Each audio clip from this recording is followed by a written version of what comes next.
अस्सलामुअलैकुम and a very good morning. Espresso में आपको खुशामदीद कहेंगे। ये है इमरान हसन और ये है बर्थडे गर्ल अरमला हसन। आज इनकी बर्थडे, आपको ऑन एयर बर्थडे की बहुत मुबारकबाद। और ज्यादा हम डिस्कस नहीं करते क्योंकि इनको लगता है कि वक्त के साथ उम्र बढ़ जाती है ना, तो इसलिए ज्यादा बर्थडे को डिस्कस नहीं करना चाहिए। खैर 28 साल की हो गई। ओह वाह, ये तब्दीली है भाई, कोई खातून अपनी उम्र खुद से बता रही है और सही बता रही है। खैर जी, दिन का आगाज आई होप कि आपका अच्छा हुआ है। कुछ लोग शुरू में कहते हैं अच्छा हुआ होगा, नहीं हो गया है। वी नो आप जाग रहे हैं, हमें देख रहे हैं, तो ये बहुत अच्छी बात है। चाहे जहाँ पे भी हैं, मौसम बहुत ही ज़बरदस्त है। वक्त के साथ साथ जूं सर्दियाँ करीब आ रही हैं, सर्दियों की शॉपिंग भी बढ़ रही है। कल मैं एक बड़ी इंपॉर्टेंट बात सोच रहा था अरमला हसन, कि वैसे तो हमें हर महीने की पहली दो की खुशी होती है कि सैलरीज आती हैं लोगों की, लेकिन वो खुशी आजकल फॉरन से गुल हो जाती है क्योंकि सैलरी आते ही चली जाती है और बहुत सारे लोगों के बजट छिल गए। ऑब्वियसली हम महंगाई को तो गिर गए एग्जैक्टली। और जब हम बात करते हैं महंगाई के हवाले से, ऑब्वियसली हर इंसान, चाहे वो हम समेत हर बंदा जो अच्छे खासे पैसे भी कमाता है या कम पैसे भी कमाता है, उस दोनों के लिए मुश्किल है। परेशान है, सब परेशान है। ये नहीं है कि जिस तरह से आप मिडिल क्लास के लिए बात करते थे, वो ढके छुपे अंदाज में अपनी जिंदगी गुजारते थे। सबसे ज्यादा सफर जो है वो मिडिल क्लास तबका कर रहा है। और जहाँ पे गरीबों की बात करें, वो तो below the belt poverty line जो हम बात करते हैं, उसमें तो बहुत ही बुरी सिचुएशन है। लेकिन स्टिल अल्लाह ताला हम सबके लिए आसानियां करे। लेकिन हमारे पास जितने पैसे हो, इमरान, वैसे मुझे लगता है जब हम 20,000 कमाते थे तभी हमारे खर्चे पूरे नहीं होते थे। अब जब हम ज्यादा कमाते हैं तभी हमारे खर्चे पूरे नहीं होती। इसकी वजह है ना, इसकी वजह कि हम मैनेजर्स अच्छे नहीं हैं, मुझे लगता है। एक तो महंगाई भी है, इसमें कोई दो राय नहीं है, इन्फ्लेशन है, बिल ज्यादा आते हैं, वो खर्चे अपनी जगह। दूसरी जानिब ये है कि जो हमारा इनकम ब्रैकेट बढ़ता है, उसी तरह से हम अपने खर्चे भी बढ़ा लेते हैं। तो सियाने इसीलिए कहते हैं कि बेटा चादर देख के पांव फैलाने चाहिए। और पहले हमें समझ नहीं आती थी कि चादर देख के पांव फैलाना क्या होता है। सो जितने आपके रिसोर्सेज हैं, आपकी स्पेंडिंग्स अगर उससे ज्यादा हो जाएंगी तो फिर आपका हाल पाकिस्तान की इकोनॉमी जैसा हो जाएगा, जिसके हवाले से पाकिस्तान के खर्चे पूरे नहीं होते। फिर हमें सऊदी अरब जैसे अमीर ममालिक से कर्जा लेना पड़ता है और बहुत सारे ममालिक की बहुत सी बातें मानना पड़ती हैं। अच्छी बात करें ना, अब पाकिस्तानी इकोनॉमी से पाकिस्तानी क्रिकेट टीम पे आए ना, कंसेक्यूटिव मैचेस जीत रहे हैं, उसी बात करें। हाँ, तो इकोनॉमी की खबरें भी हमने आगे आपको बहुत सारे धचके देने, लेकिन हम क्रिकेट टीम की बात करते हैं जनाब। चौथी फतह मुसलसल, सेमीफाइनल में चले गए। ओह यस, माशाल्लाह माशाल्लाह। अभी एक स्कॉटलैंड से मैच होगा, फिर बाकी सारी सूरत हाल अभी क्लियर होगी हमारे लिए पिक्चर कि माशाल्लाह हमने इतने कंसेक्यूटिव अंदाज में मैचेस को जीता और बड़े बेहतरीन अंदाज में जीता है। कल के मैच में भी हमने कहा था और एक्सपेक्टेड यही था, शाम में जब हम डिस्कशन किए थे 180 का टारगेट एक्सपेक्ट किया जाता है, उससे ज्यादा ही बना। और बाबर आजम ने ट्वीट किया जी मैच जीतने के बाद, एक तो उन्होंने अल्लाह का शुक्र अदा किया अपने फैंस की सपोर्ट के लिए, और उसके साथ साथ उन्होंने कहा कि हमारा सफर अभी खत्म नहीं हुआ, it was just a moment, हमने इस मोमेंट को मीट किया है, लेकिन हमारी जो नज़रें हैं, हमारे जो गोल्स हैं वो बड़े हैं। ओबियसली जो नज़रें हैं वो वर्ल्ड कप के ऊपर हैं, T20 के ऊपर, और जितनी कंसिस्टेंट पाकिस्तान की टीम रह रही है, this is something really appreciable. और उसके साथ साथ अरमला हसन, हम आगे जाके बात भी करेंगे अपने गेस्ट के साथ। और एक स्पेशल क्रिकेट के हवाले से गेस्ट आज हमने स्टूडियोज में बुलाया आपके लिए, वो सरप्राइज है आपके लिए, आपको बताएंगे। वो उस वीडियो के हवाले से है जो पाकिस्तान के जो प्लेयर्स हैं वो नामीबियन ड्रेसिंग रूम के अंदर गए और एक बड़ा अच्छा एक जेस्चर दिया, दुनिया ने बड़ा सराहा है। हम उस पर डेफिनेटली बात करेंगे। पाकिस्तानी टीम ने बड़े खुले दिल का मुजाहरा किया, इस पर डिस्कशन होगी। प्रोग्राम में बहुत कुछ है, सेगमेंट्स है, पॉलिटिकल डिस्कशंस है, लेकिन आगाज करेंगे आज की हेडलाइंस।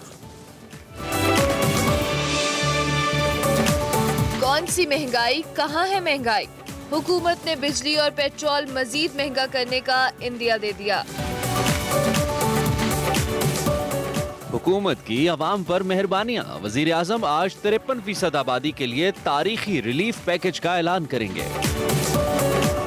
हुकूमत को पार्लियामेंट की याद आ गई, अहम कौमी इशूज पर कानून साजी के लिए पार्लियामेंट का मुश्तरका इजलास 8 नवंबर को बुलाने का फैसला। तहसीन पेश करने वाली सहरशाह रिजवी होंगी एक्सप्रेसो की मेहमान। सेगमेंट मेरा पाकिस्तान में हिना न्याजी सैर करवाएंगी लाहौर में कायम दुनिया के सबसे बड़े हॉकी स्टेडियम की। एक दिलचस्प और मालूमाती किताब, पहाड़ और कोपेमाई की तारीख, तफसीलात जानिए सेगमेंट माइंड मैटर्स में। और बुलबुले सहरा गुलकारा रेशमा को मद्दाहों से बिछड़े 8 बरस बीत गए। आज हम बुलबुले सहरा को भी याद करेंगे, रेशमा जी के हवाले से, उनके म्यूजिक के हवाले से। और कहा जाता है कि उनकी आवाज़ इतनी सुरीली और इतनी जो के खूबसूरत थी, और उससी बल्कि अभी भी है, हम सुनते हैं अभी भी उनका एक दौर है जो चलता ही चला जाएगा। लेकिन स्टिल आज हम रेशमा जी को तो याद करेंगे। उसके साथ साथ शो में आपको पता है, हमने हेडलाइंस में आपको बताया बड़ा कुछ है, आगाज में आपको बताते हैं आज की खबर, बड़ी खबर।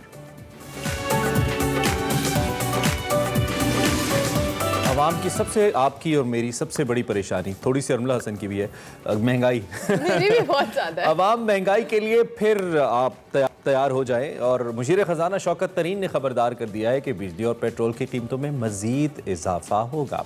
अपने घबराना नहीं है। उन्होंने आवाम को खुशखबरी सुनाई है कि IMF से मुआहिदा तय पा गया है। मालियाती इदारे ने पेट्रोलियम लेवीज़ में ज़्यादा इजाफे का कहा था, मगर हमने कम इजाफे पर इत्तेफाक किया। यानी कि अभी अरमला हसन 138 रुपये लीटर का पेट्रोल है। हाँ, अब हमने थोड़ा सा ज़्यादा पे इत्तेफाक किया। अब ये IMF के कहने पे बढ़ा रहे हैं, कल कहेंगे इंटरनेशनल प्राइसेस की वजह से बढ़ाया हमने। अब ये याद रखिएगा गवर्नमेंट। ताहम इससे पहले ही महंगाई ने आवाम का भुरकस तो निकाल ही रखा है। आलमी रिपोर्ट्स ये कह रही हैं कि पाकिस्तान दुनिया का चौथा महंगा तरीन मुल्क है। इकोनॉमिस्ट ये कहता है। सऊदी पैकेज जो हमें मिला रिसेंटली, उसके बाद गो के जो अमरीकी डॉलर है उसमें उसकी कदर में थोड़ी सी कमी हुई है और रुपए की कदर में कुछ बेहतरी आई है, लेकिन महंगाई बदस्तूर हुकूमत के कंट्रोल से बाहर है। और जो इदारे हैं हुकूमत के, खासतौर पर इदारे शुमारियात भी इस बात का एतराफ़ कर चुका है कि जो महंगाई है उसने पिछले 70 साल का रिकॉर्ड तोड़ दिया है। महाना महंगाई 10% तक पहुंच गई है। LPG की फी किलो कीमत में 13 रुपए से ज़्यादा इजाफा कर दिया गया है। माली साल के पहले 4 माह में बरामदात के मुकाबले में दरामदात में तकरीबन 2 गुना इजाफा किया गया और तजारती खसारा $15.5 अरब से बढ़ गया है। बिजली का बुनियादी टैरिफ ₹1.68 फी यूनिट बढ़ाने पर भी गौर किया जा रहा है, लेकिन हुकूमत अपने इदारे के इदादोशुमार मानने के लिए तैयार नहीं है। गुज़िश्ता रोज़ भी वफाकी काबीना के इजलास में अशाए ज़रूरिया का जो तकाबली जायज़ा पेश किया गया और बताया गया कि पाकिस्तान में जो बुनियादी अशाए ज़रूरिया है वो खत्ते में अब भी सबसे सस्ती हैं। वफाकी वज़ीर इत्तलात फवाद चौधरी ने मीडिया पे ब्रीफिंग दी जनाब, और उन्होंने उस वक्त पाकिस्तान में पेट्रोल की बात करें तो 138 रुपीज़ और 73 पैसे, जबकि भारत में उन्होंने कहा जी 258 रुपये, जबकि बांग्लादेश में 180 रुपये फी लीटर। और पाकिस्तान में आटा इधर 200 तो फिर बनता है। हाँ, आप पाकिस्तान में अगर आटे की बात करें 60 रुपये 9 पैसे है, भारत और बांग्लादेश में 83 रुपीज़ का है, जबकि अफगानिस्तान में 73 पैसे कुछ इस तरह से रुपए का है। दाल की बात की जाए, दाल चना, उसके अलावा बाकी ओवरऑल उन्होंने जो तकाबली जायजा लिया उसमें उन्होंने पाकिस्तान को फिर भी बहुत नीचे करार दिया। उन्होंने कहा जी पाकिस्तान में जो चिकन है वो 255 रुपये है, भारत में 438 रुपीज़ पे है, जबकि बांग्लादेश में 324 रुपये किलो है। अशाए खुर्नोश की कीमतें जो हुकूमत बता रही है वो पता नहीं मुल्क के किस हिस्से में मिल रही हैं। हम तो जब जाते हैं हमें नहीं मिलता। जो चिकन 255 रुपये बताया जा रहा है वो बाजार में 400 रुपये के करीब मिलता है। जो आपको रेट लिस्ट लगा दिए जाते हैं वहां पर उसके मुताबिक कुछ भी अवेलेबल आई कैन बेट जितने भी मिनिस्टर्स फवाद साहब समेत अगर वो कर दे तो मैं आई बी वेरी हैप्पी। अगर वो कह दे कि नहीं मैं खुद जाता हूँ चिकन लेने, इनमें से कोई भी खुद ये दालें चिकन लेने नहीं जाता है। अगर गलती से कोई वजीर किसी मार्केट में जाता भी है, कोई यूटिलिटी स्टोर्स वगैरह के दौर पे, वैसे काफ़ी अर्सा हुआ ये भी नहीं देखा, तो उस वक्त सब ओके की रिपोर्ट दी जाती है। हमें याद है जब हम बचपन में स्कूल में पढ़ते थे, जिस दिन डायरेक्टर एजुकेशन ने आना होता था, पूरे स्कूल में सफाइयाँ हो जाती थी, पौधों को पेंट कर दिया जाता था और ऐसा स्कूल जो होता था जन्नत का मंजर पेश करता था, लगता था सब जबरदस्त है। और जब वो जाते थे तो वही चीजें उठा ली जाती थी। तो अब भी यही होता है कि जब भी कोई विजिट पे जाते हैं सरकारी वजीर या कोई ओहदेदार, तो चीजें बड़ी ओके दिखाई जाती हैं, लेकिन इतनी ओके होती नहीं है। And so are the prices. इस वक्त जो सूरत हाल है इसके ऊपर आज प्राइम मिनिस्टर बहरहाल एक इंपॉर्टेंट खिताब करने जा रहे हैं और महंगाई इतनी है कि मेरा गला भी खुश्क हो गया इस पे बोल बोल के। तो आज वैसे जो है ना वो बड़े, हाँ इसमें महंगाई है। नहीं वो हम चीनी नहीं डालते ना, अली अमीन साहब ने कहा था कि चीनी मत पिए। हाँ डाल ही नहीं, उन्होंने कहा कि वो शहद डालें जो वो खुद इस्तेमाल करते हैं, वो ये कहते हैं अली अमीन साहब। तो वो शहद अब कहाँ से हम लेके आए, मिलता नहीं है ना आजकल, मक्खियाँ शहद की इतनी नहीं है। खैर तो बात हम महंगाई के हवाले से करें। वज़रा मुसलसल बजाय इसके कि कोई लाया अमल दें, मुझे ये समझ नहीं आती। बराह रास्त सब्सिडी, सारे इकोनॉमिस्ट ये कहते हैं कि कभी भी मुश्किलात का हल नहीं होती है। गवर्नमेंट को जो लोग होते हैं उनका जो इनकम लेवल है उसको बढ़ाना पड़ता है, उनकी क़ुव्वत ख़रीद में इजाफा करना पड़ता है। और अगर मुल्क में इन्फ्लेशन इतनी होगी, आसान लफ्ज़ों के अंदर अशिया की वक़्त कम होगी, पैसा ज़्यादा आ जाएगा मार्केट के अंदर, तो ओबियसली उनकी जो प्राइसेस है वो बढ़ती चली जाएंगी। तो इस सारी सूरत हाल के अंदर गवर्नमेंट कैसे इसको कंट्रोल करे, ये सबसे बड़ा सवाल है। और उसके लिए एक पॉलिसी लाइन होती है जो फिल वक्त में कम से कम हुकूमत की तरफ से नज़र नहीं आती है। बिल्कुल अभी पॉलिसी लाइन नजर नहीं आ रही, जबकि वफाकी वज़ीर इत्तलात ने महंगाई का जो एक ओवरऑल सेटअप हमें बताया है उसमें फिलहाल हमें ये लग रहा है कि जो जिस फैंटेसी वर्ल्ड में वो रह रहे हैं वो फैंटेसी वर्ल्ड एटलीस्ट पाकिस्तान में एग्जिस्ट नहीं करता। आप जाएं, आप किसी गली मोहल्ले की किसी परचून की दुकान पे जाएं, आपको पता होगा आटे दाल का भाव, वहाँ पे जो लोग रहते हैं वो किस तरह से चाहे 2 किलो पहले एक चीज़ खरीदते थे, अब वो आधे किलो से भी गए गुजरे हैं, क्योंकि इस कदर महंगाई है। हमारी डोमेस्टिक हेल्प इमरान वो बेचारे बेचारी जब भी आती है, मैं अपने घर की स्पेसिफिक एग्जांपल दूं, इतने बुरे हाल होते हैं। वो कहती है कि बाजी हमारी जो इनकम होती थी हमारे तो बिजली के बिलों और घरों के किरायों में, क्योंकि उनके पास अपने घर भी नहीं होते।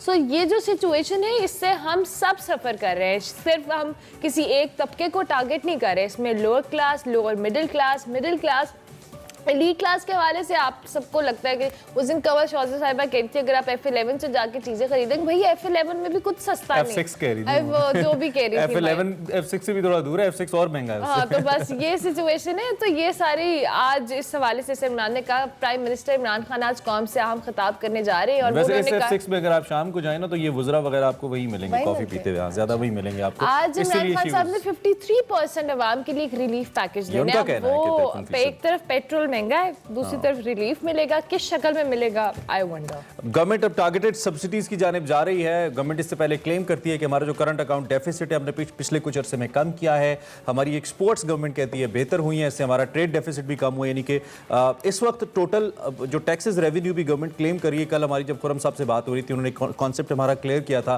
कि अगर टैक्सेस आपको आ भी रहे हैं तो वो इंपोर्ट बिल की वजह से आ रहे हैं। आपका इंपोर्ट बिल ज़्यादा है, ऑलमोस्ट 80% जो आपका जो आप कर रहे हैं, इकट्ठा कर रहे हैं टैक्स, वो वहाँ से आ रहा है। और दूसरी जानिब जो डायरेक्ट टैक्सेस हैं जो कि किसी भी हुकूमत की या किसी भी मईशत की बुनियाद समझे जाते हैं कि डायरेक्ट जो टैक्सेस की वर्थ है, जो नेट वर्थ है वो बढ़े, अवाम डायरेक्ट जाके टैक्स पे करें, टैक्स पेयर्स की तादाद ज़्यादा हो, तो उसमें भी गवर्नमेंट बिल्कुल भी कामयाब नहीं हो पाई है। पिछली सहमाई की निस्बत कम लोगों ने अपने टैक्स रिटर्न्स फाइल किए। यानी कि जो टैक्स कल्चर हुकूमत ने बढ़ाना था, न सिर्फ लोगों के अंदर अवेयरनेस लाई जाए बल्कि उनको माइल किया जाए कि वो टैक्सेस पे करें, तो वो कल्चर भी इस वक्त नहीं आ पाया है। इस वक्त भी महज 3.3 मिलियन लोग ऐसे हैं जो कि इस सारे कॉन्टेक्स्ट के अंदर रजिस्टर्ड हैं टैक्स पेयर्स के तौर पर। बाकी अगर कुछ लोग टैक्स देते भी हैं तो वो टैक्स फाइल नहीं करते, और बड़ी तादाद उन लोगों के जो टैक्स देते ही नहीं है। चलिए जनाब, ये जो हम आपको सिचुएशन बता रहे हैं, हमारा हरगिज़ दिल नहीं करता कि हम इस गवर्नमेंट पे तनकीद करें, लेकिन चूंकि हमारी एक्सपेक्टेशंस इतनी हाई थी, हम खुद बड़े स्ट्रांग बिलीवर थे कि इस मुल्क में चेंज आएगा। और चेंज के नाम पे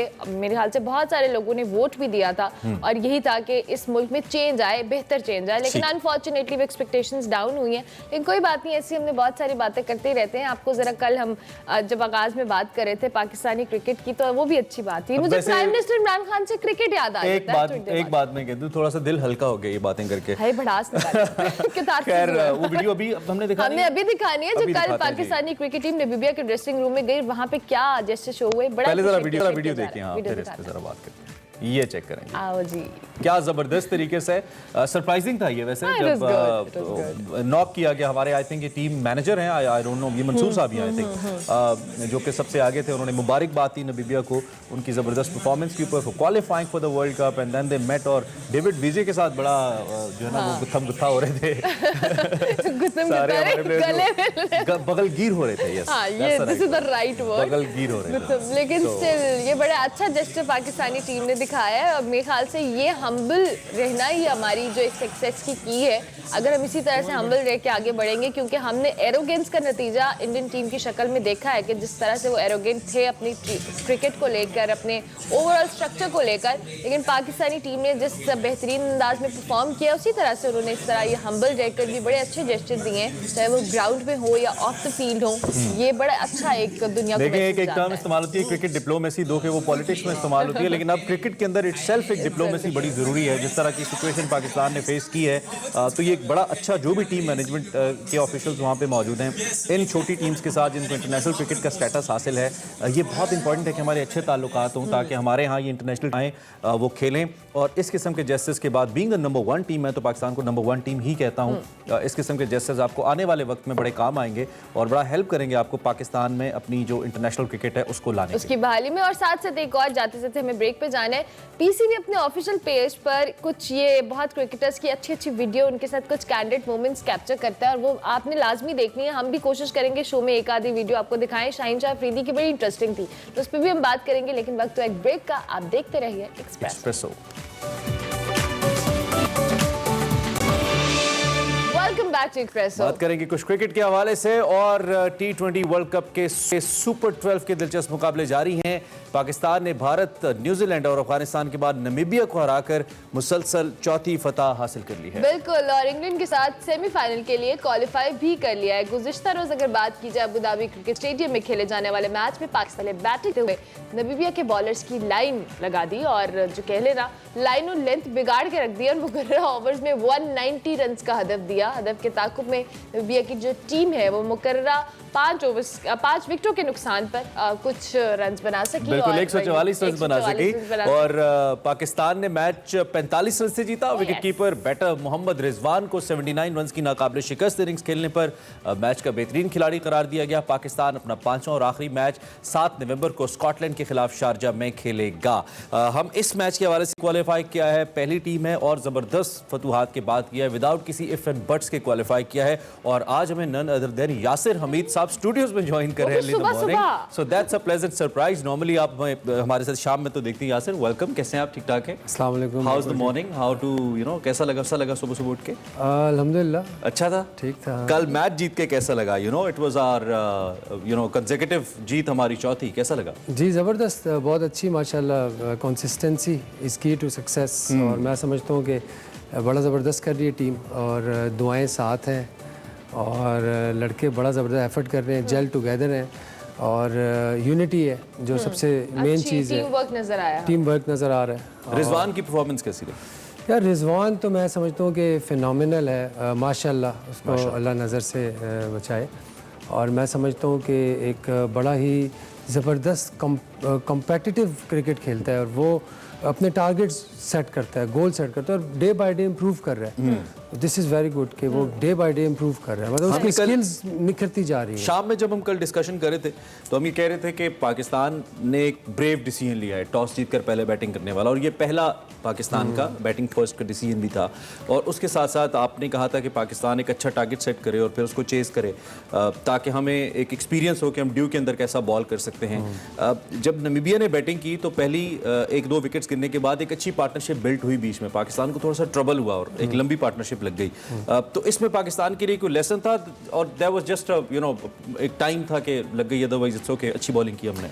देखिए नामीबिया को भी हम क्रेडिट देंगे क्योंकि उन्होंने वर्ल्ड कप क्वालिफाई किया है, ठीक है, और फिर पाकिस्तान जैसी टीम को का मुकाबला करना एटलीस्ट इतना कि 100 रन्स किए थे मेरे ख्याल से उन्होंने, 100 रन्स किए और कुछ कैचेस भी ड्रॉप हुए हैं, थोड़ा सा फील्ड में लैप्स हुए पाकिस्तान से। 144 दे डिड। हाँ, बट एनीवे ये है कि क्रिकेट में आप दूसरी टीम भी खेलने आती है और उनको तो वो कह रहे थे यार Pakistan versus David VJ It seems like it was VZ11. तो उसने वीजे ने वैसे we have to give him credit कि यार वो अपनी टीम को नामीबिया को क्वालिफाई करने में उसका बहुत बड़ा रोल है और जिस तरह लाहौर कलंदर के साथ भी वो खेला तो उसने बड़ा ज़बरदस्त वहाँ पे भी अपना रोल प्ले किया। तो मेरे ख्याल से ये उसकी कमिटमेंट है, शो हो रही थी ना कि he was leading from the front, हर चीज़ में वो कर रहा था। तो देखिए एक प्लेयर से कितना इफेक्ट पड़ता है, बहुत ज़्यादा। और जब आपके 4-5 प्लेयर्स हों टीम में इस तरह के तो फिर आप अनबीटेबल हो जाते हैं। इस तरह भी पाकिस्तान की टीम है माशाल्लाह, उसमें 5-6 प्लेयर्स ऐसे हैं। पाकिस्तानी टीम की बात की, बाबर आजम की कल परफॉर्मेंस बड़ी अच्छी रही और उन 70 रन की जो इनिंग्स रही उसने बड़ा एक इंपॉर्टेंट रोल भी प्ले किया मैच के अंदर। सो एज ए कैप्टन आपने बाबर के अंदर obviously over the period of time changes आ रहे हैं, लेकिन जो अभी हम इस वर्ल्ड कप के सारे मैचेस को देखिए कैप्टनसी भी बड़ी सेटिस्फाइंग है काफ़ी हद तक और एक्सपर्ट्स भी यही कहते हैं। आप किस तरह से देखते हैं? देखिए बाबर को अगर हम देखें ना एज एन इंडिविजुअल तो उसने डे बाय डे इम्प्रूव किया है, ठीक है। बैटिंग अगर आप देखो उसने अपनी बैटिंग की स्किल्स को इम्प्रूव किया है और अब कैप्टेंसी आ रही है उसकी, ठीक है। अगर आप देखें उसके जो पेप टॉक्स होते हैं जो एक वो हर्डल में जो बात नहीं करते प्लेयर्स के साथ, जी, उसमें कितनी मैच्योरिटी आ रही है, बिल्कुल। मतलब वो टू द पॉइंट बात करता है, यार हमने एफर्ट करना है, हम अब सेमीफाइनल की तरफ बढ़ रहे हैं, हमने अब सेमीफाइनल जीतना है, ठीक है। तो छोटे छोटे टारगेट सेट कर रहा है, तो ये बड़ी अच्छी बात है कि वो टीम को कंफ्यूज नहीं कर रहा है। एक तो उसकी अपनी परफॉर्मेंस बहुत अच्छी है, वो एक क्लैरिटी ले आती है एज ए प्लेयर, ठीक है। जब आपके हाँ जी, अगर वो एज ए कैप्टन परफॉर्म कर रहा है तो उसके डिसीजंस में क्लैरिटी आएगी।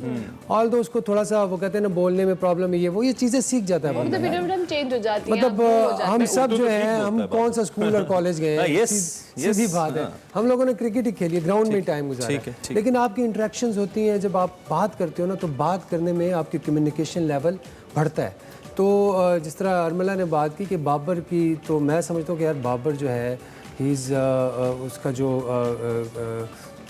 ऊपर जा रहा है माशाल्लाह। और उसके बाद उसके उस लेवल पे अगर आप विराट और बाबर को कंपेयर करें ना, तो विराट इज़ मच हायर, मतलब उसने बड़ी अचीवमेंट्स की हैं टू बी ऑनेस्ट।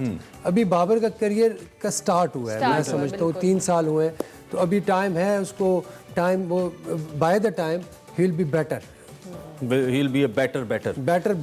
Okay. अच्छा, एक कल वीडियो आई पाकिस्तानी प्लेयर्स की जिसमें Shaheen Shah Afridi, Hafeez, I think there were some other players जो कि फ़खर जमान थे, हसन अली थे, जो कि ड्रेसिंग रूम में गए, नमीबिया के ड्रेसिंग रूम के अंदर गए रात को, late night, you might have seen, otherwise मैं आपको बता देता हूँ कि वो लेट नाइट नमीबिया के ड्रेसिंग रूम में मैच के बाद पहुंचे, वीडियो लेट नाइट आई जिसमें उन्होंने ग्रीट किया तमाम प्लेयर्स को और बड़ा अप्रिशिएट किया। और उस वीडियो के आने के बाद यासिर ट्विटर के ऊपर एक अप्रिसिएशन की लाइन लग गई, डिफरेंट जो इंटरनेशनल स्पोर्ट्स जर्नलिस्ट हैं, जो फॉर्मर प्लेयर्स हैं, जो ट्वीट्स कर रहे थे कि पाकिस्तान की टीम में this is the team spirit, अपने से वीकर को सपोर्ट करना चाहिए, बढ़ाना चाहिए। How you see this gesture? ये बड़ा मुश्किल होता है कि आप 4 मैचेस T20 वर्ल्ड कप में जीत के आप एक अपने कॉन्फिडेंस में होते हैं, अपने जोन में होते हैं, उसके बावजूद to go to your younger side and appreciate them. कैसे देखते हैं आप इसको? देखिए बहुत अच्छा जेस्चर है। नमीबिया हमें पता है कि वो एसोसिएट है, ठीक है, और अप्रिशिएट करना बनता है कि आप वर्ल्ड कप में क्वालिफाई कर रहे हैं, मतलब अननोन प्लेयर्स हैं। नमीबिया का नाम कल हम बात कर रहे थे ईस्ट यूरोप में है या अफ्रीका में तो anyway, प्लेयर्स ज़्यादा आई थिंक अफ्रीकन्स हैं, अफ्रीकन। तो मैं समझता हूँ कि एक अच्छा जेस्चर, मैं समझता हूँ कि जो हमारे जो मैनेजर हैं मंसूर राना, वो बड़े एक ज़बरदस्त इंसान है, he is very very nice person. और ये मैनेजमेंट का काम होता है इस तरह के डिसीजंस लेना, और ये एक मैं समझता हूँ कि एक अच्छा जेस्चर है, ओवरऑल अच्छा इंप्रेशन जाता है। अच्छा, ओवरऑल अब चूंकि हम माशाल्लाह से सेमीफाइनल्स के लिए क्वालिफाई कर चुके हैं और आगे जाके हमारा मुकाबला टफ टीम्स के साथ भी होने वाला है, सो हमें उसके लिए भी खुद को प्रिपेयर रखना है, क्योंकि अभी तो हमने बहुत स्मूथली इस वर्ल्ड कप के मैचेस को कहें तो हमें वन साइडेड मैचेस ही मिले मोस्टली। सो अभी आगे जाके इन जो के लिए टफ मैचेस के लिए पाकिस्तान की हिकमत अमली स्ट्रैटेजी क्या होनी चाहिए? जैसे कल हमने रिस्क लिया, क्या हम आइंदा आने वाले मैचेस में रिस्क ले सकते हैं कोई? ये अच्छा क्वेश्चन है, क्योंकि रिस्क तो हम नहीं ले सकते, बट हमें चैलेंजेस आ सकते हैं। जिस तरह अब हम टॉस जीत के यहाँ पे हमने खुद डिसीजन लिया है, हमने अपना माइंड बनाया हुआ था, कॉन्फिडेंस और ऐड हुआ है, कॉन्फिडेंस ऐड हुआ है। चले, हमें पता चला ना वो जो एक साइकोलॉजिकल लॉक था कि यार टॉस जीत के क्या होगा, कि मतलब टॉस अगर हम हार गए तो ऐसी सिचुएशन भी आ सकती है। बट अगेन मैं यही कहूँगा कि सबसे जो मेन चीज़ है वो है डिसिप्लिन। किसी भी चीज़ में अगर आप डिसिप्लिन हो तो वो आपका डिसिप्लिन जो है वो उसको ओवरकम कर लेता है, ठीक है, बहुत सी चीज़ों को आपके जो है ना ओवरकम कर लेता है। और इस वक्त पाकिस्तान टीम डिसिप्लिन से खेल रही है, यूनिटी से खेल रही है, हर लड़के को अपनी जो है रोल का पता है, और फॉर्म्स बहुत अच्छी हैं। तो माशाल्लाह सारी चीज़ें जो है वो पाकिस्तान के वे में जा रही हैं। होपफुली वो कहते हैं ना हर मुश्किल के बाद आसानी होती है, और कल रिजवान ने भी यही कहा क्रिकेट में मैच के बाद उन्होंने भी यही कहा। अच्छा, वो वैसे मैंने बाय द वे सुना नहीं है। मैं चलें, मैच करेंगे आपकी स्टेटमेंट। ओके, सो अभी वैसे तो अमला ने पूछ लिया, मेरा नेक्स्ट क्वेश्चन भी यही था, लेकिन आगे बढ़ते हुए हम चूंकि टीम चेंजेस की बात कर रहे थे, तो still winning combination, no even Scotland के खिलाफ भी खेलते हुए आप समझते हैं किसी के साथ जाएंगे अब? ऑफ कोर्स इमरान, अगर इस मैच में चेंज फ़खर लेकिन कल फिर फ्लॉप हुए, कल फ़खर फिर 5 रन बना के आउट हुए। देखिए एक आध चेंज से कोई फर्क नहीं पड़ता वैसे, क्योंकि जब इतनी विनिंग वैसे फ़खर क्यों नहीं क्लिक कर पा रहा? वो व्हाट्स द रीज़न? प्रेशर है उसके ऊपर, फॉर्म का प्रॉब्लम है? हाँ, शायद कोई एक्स्ट्रा प्रेशर लिया हुआ है, या शायद देखें कुछ प्लेयर्स होते हैं कि जो ओकेजन पे राइज करते हैं, ठीक है। अब फ़खर को हमने देखा था आईसीसी चैंपियन ट्रॉफी में, जो नो बॉल पे आउट हुआ था, उसके बाद ही वाज अनस्टॉपेबल। वो हर जगह पे उसने शॉट्स मारी, ठीक है, और मतलब वहाँ पे वो आउट हो जाता तो उसका करियर ऑलमोस्ट फिनिश था, लेकिन उस 100 ने उसके पूरा करियर को चेंज किया। तो मैं भी देखिए उसमें वो एक्स फैक्टर है, जिस लेकिन तरह वो 100 आसिफ का 1.5 साल चला गया ना। लेकिन पाकिस्तान में आपको पता है 100 चला जाता है साल, 1.5 साल। लेकिन साउथ अफ्रीका में भी परफॉर्मेंस की है उसने उसके बाद, और प्लेयर तो बहुत अच्छा है, नो डाउट। और उस पर जो बिलीव है मैनेजमेंट का, देखिए अगर मैनेजमेंट का believe, I think he should stay in 11 बिल्कुल। हाँ, इस टाइम पे उसको बाहर निकालना वो एक chaos, एक अजीब सा एक अजीब सी situation सिचुएशन हो सकती है। अगर किसी और को हम ऐड करते हैं वो फ्लॉप होता है तो टीम पे एडेड प्रेशर आ जाता है। अब 7 नवंबर को पाकिस्तान का अगला मैच होने वाला है स्कॉटलैंड के हवाले से, उसके हवाले से क्या लगता है, कौन क्या एक्सपेक्टेशन है आपकी? साथ को ना कर लें discussion? नहीं अभी कर लेते हैं, अच्छा, कमेंट चलें। लेने में क्या है, Short हमने comment. रोज ही करनी है। चले ठीक है, ये क्वेश्चन मैं आपसे कर लेता हूँ। आपको क्या लगता पाकिस्तान है? Pakistan Pakistan. Yes, Pakistan thumbs up और ऑल द वे इंशाल्लाह अभी पाकिस्तान क्वालिफाई कर गए ओ यस सेमीफाइनल। और स्कॉटलैंड भी नॉट इजी साइड नहीं है वैसे, लेकिन उनका वीज़े उन्होंने बंद किए हुए हैं। ठीक है, किसी भी वीज़े बन गए मैं वीज़े बन गए we are up to our revenges, you know, अभी तक हमारे सारे हर रिवेंज एक जितने के भी हम हैं रिवेंज ले लेके वो यहाँ चल पे रहे हैं। खा खैर Yasir, thank you very much joining us, और कीप अगर आपने कहीं आपकी कमिटमेंट है ना होती तो आपको नाश्ता भी करा के भेजते। लेकिन चले जब भी आप आए, हम हमारी कमिटमेंट है नाश्ते की। यासिर मीद वाज विद अस जी, हमारे क्लासिक फॉर्मर पाकिस्तान के टेस्ट क्रिकेटर। इसी पॉइंट के ऊपर हम एक ब्रेक लेनी है। बिल्कुल ब्रेक लेंगे, ब्रेक के बाद हाजिर होंगे, आप देखते रहिए एक्सप्रेसो।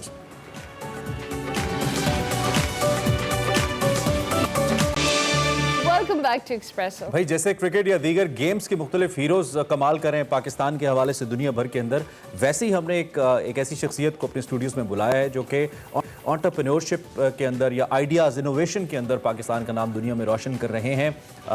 इसी पे हमने बात करना है और बिज़नेस के हवाले से हमने बात करनी है, जिन्होंने इंग्लैंड को भी एक ऐसे बिजनेस पर्सन हमारे साथ मौजूद हैं अपने आइडिया को लेकर पीछे छोड़ दिया है। डॉक्टर जैन फारूक की हम बात करें, आप ये मुख्तलिफ विजुअल्स भी देख रहे हैं अपनी टेलीविजन स्क्रीन पर। एक स्टार्टअप है जिसका नाम है MyTM, जस्ट लाइक ATM, और जाइटेक्स फ्यूचर स्टार्स के इस मुकाबले में, स्टार्टअप मुकाबले में दुबई में उन्होंने शिरकत की और बहुत से ममालिक को इसमें पीछे छोड़ दिया और आखिर में इंग्लैंड को भी मात दी और दुबई में पाकिस्तान का परचम बुलंद किया। ये फाउंडर हैं और CEO हैं MyTM के, और इस वक्त हमारे साथ मौजूद हैं। बिल्कुल, उनको हम खुश आमदीद कहेंगे। जैन फारूक हमारे साथ हैं। Basically he is doctor Zain Farooq, Yes. He is a doctor by profession, oncologist, और लेकिन स्टिल ये स्टार्टअप करते हैं। वेलकम टू एक्सप्रेसो जैन, कैसे हैं आप? जी ठीक ठाक, thank you very much for having me. Thank you so much for coming.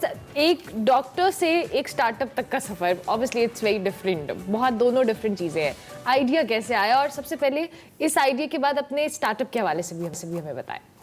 Okay, so basically I have spend most of my life in China. मैं 14 साल मैंने वहाँ गुजारे। 2006 में I went over there and China में मैंने बहुत तेज़ी से तरक्की होते देखी कि कैसे लोग डिजिटाइज हो रहे। अभी इस वक्त इट्स अ कैशलेस कंट्री, कोई कैश इस्तेमाल नहीं करता।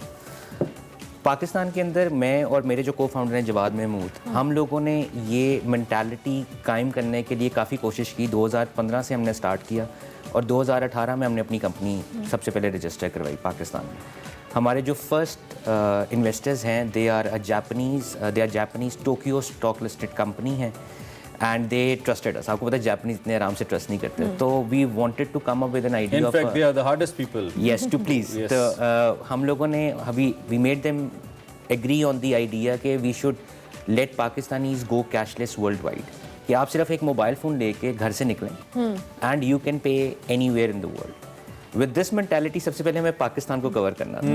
It took us 2.5 years to agree a bank, क्योंकि एक स्टार्टअप के पास पैसे नहीं होते। ठीक है। तो it took us 2.5 years to agree a bank, NRSP, जो नेशनल रूरल सपोर्ट प्रोग्राम का माइक्रो फाइनेंस बैंक है, इस्लामिक बैंकिंग, ठीक है, that please let us use your financial EMI ठीक है, सिस्टम्स जो हैं आपके। systems, and they actually were very kind enough to do that. अब हमारा जो स्टार्टअप है बेसिकली करता ये है कि it is helping a common man with access to finance. एक आम आदमी को पता ही नहीं है कि वो बैंक से जाके पैसे उधार मांग सकता है या लेंड कर, मतलब बोरो कर सकता है। और बैंक में जब भी कोई, एक तो पाकिस्तान के अंदर सबसे बड़ी कमी है कि 13,000 लोगों के लिए एक बैंक ब्रांच है, which is very very less. और फिर आपकी 119 मिलियन की एडल्ट पॉपुलेशन, उसमें से 75 मिलियन आपकी रहती है रूरल एरियाज में, Exactly, yeah. 44 million urban areas में। तो जो भी सारे कंपनीज अभी कर रही हैं फैसिलिटेट, वो कर रही हैं अर्बन एरियाज़ के लोगों को। रूरल एरियाज़ के लोगों को फैसिलिटेट करने के लिए कोई ख़ास इक़दाम लिए नहीं जा रहे। और डिजिटल पाकिस्तान में सबसे पहले तो आप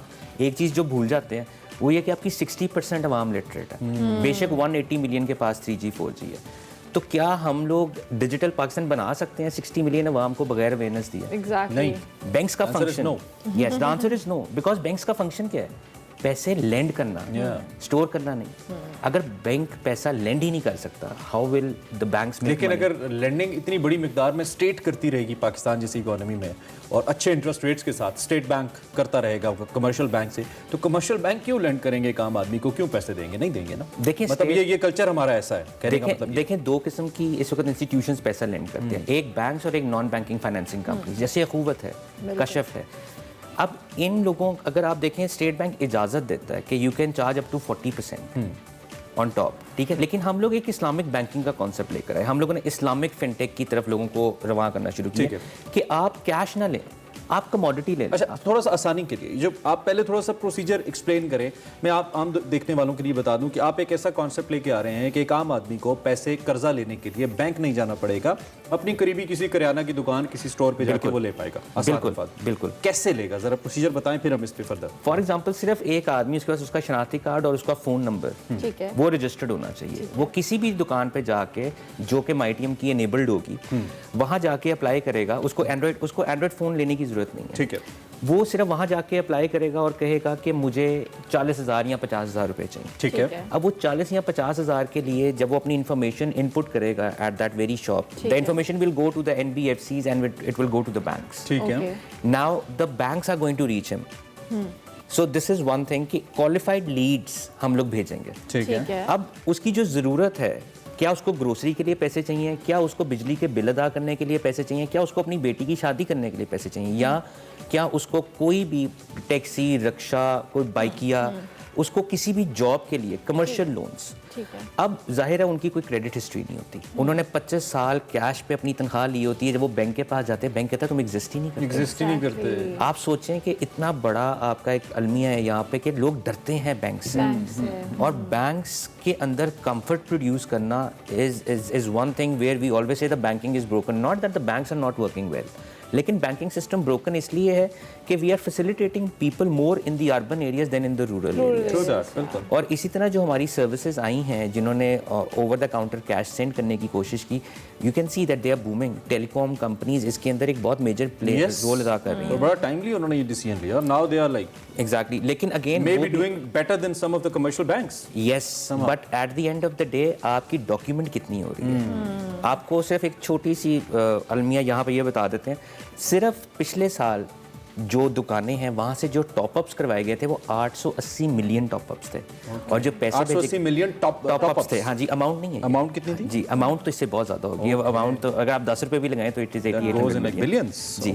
और जो दूसरी चीज़ कि अगर आप देखें कि जिन लोगों ने पैसे भेजे इन दुकानों से, दैट वाज 551 मिलियन ट्रांजैक्शंस। तो आप सोचिए, ये मल्टीप्लाई हो गए दोनों। जी, तो ये आप सोचिए कितनी बड़ी एक अमाउंट है। 60 बिलियन रुपीस इस वक्त पड़े हुए हैं डिजिटल अकाउंट। ठीक है, तो ज़ैन हाउ डज इट वर्क? ये काम कैसे करता है? मिसाल के तौर पे मैं एक दुकानदार हूँ, कस्टमर हैं, आपको नहीं पता बैंकिंग का, मेरे पास आए हैं, तो इसका मतलब ये कि पहले मेरा भी तो कोई रिकॉर्ड बैंक के साथ होगा ना, मेरी कोई बैंकिंग हिस्ट्री होनी चाहिए। इसको आप फिर कैसे मेंटेन कैसे करेंगे? Like it's a huge thing to do. जी जी बिल्कुल। इसमें अंडरराइटिंग इंजन्स जो है वो हमें बनाने पड़े, और अभी हम उस पर वर्किंग भी कर रहे हैं। बेसिकली देखें, जब आप एक दुकान पे एक ट्रांजैक्शन करते हैं, उस ट्रांजैक्शन में अगर आपका शनाख्ती कार्ड नंबर नहीं डला तो वो ट्रांजैक्शन आपके नाम पे नहीं होगी। नहीं हुई है, सही। अगर आप एक किसी भी एक आम आदमी के लिए आप किसी रेस्टोरेंट में जाके कहते हैं मुझे रसीद दो, तो आप रसीद लेके खुश तो हो जाते हैं, लेकिन क्या उस रसीद पे आपका शनाख्ती कार्ड नंबर है, आपका NTN है? नहीं है। सो वो तो रेस्टोरेंट की रसीद है, you can not claim, so you don't exist. हमने एक सिस्टम इसमें इस तरह किया कि हमने दुकानें जो ऑनबोर्ड की, अभी हमारी 300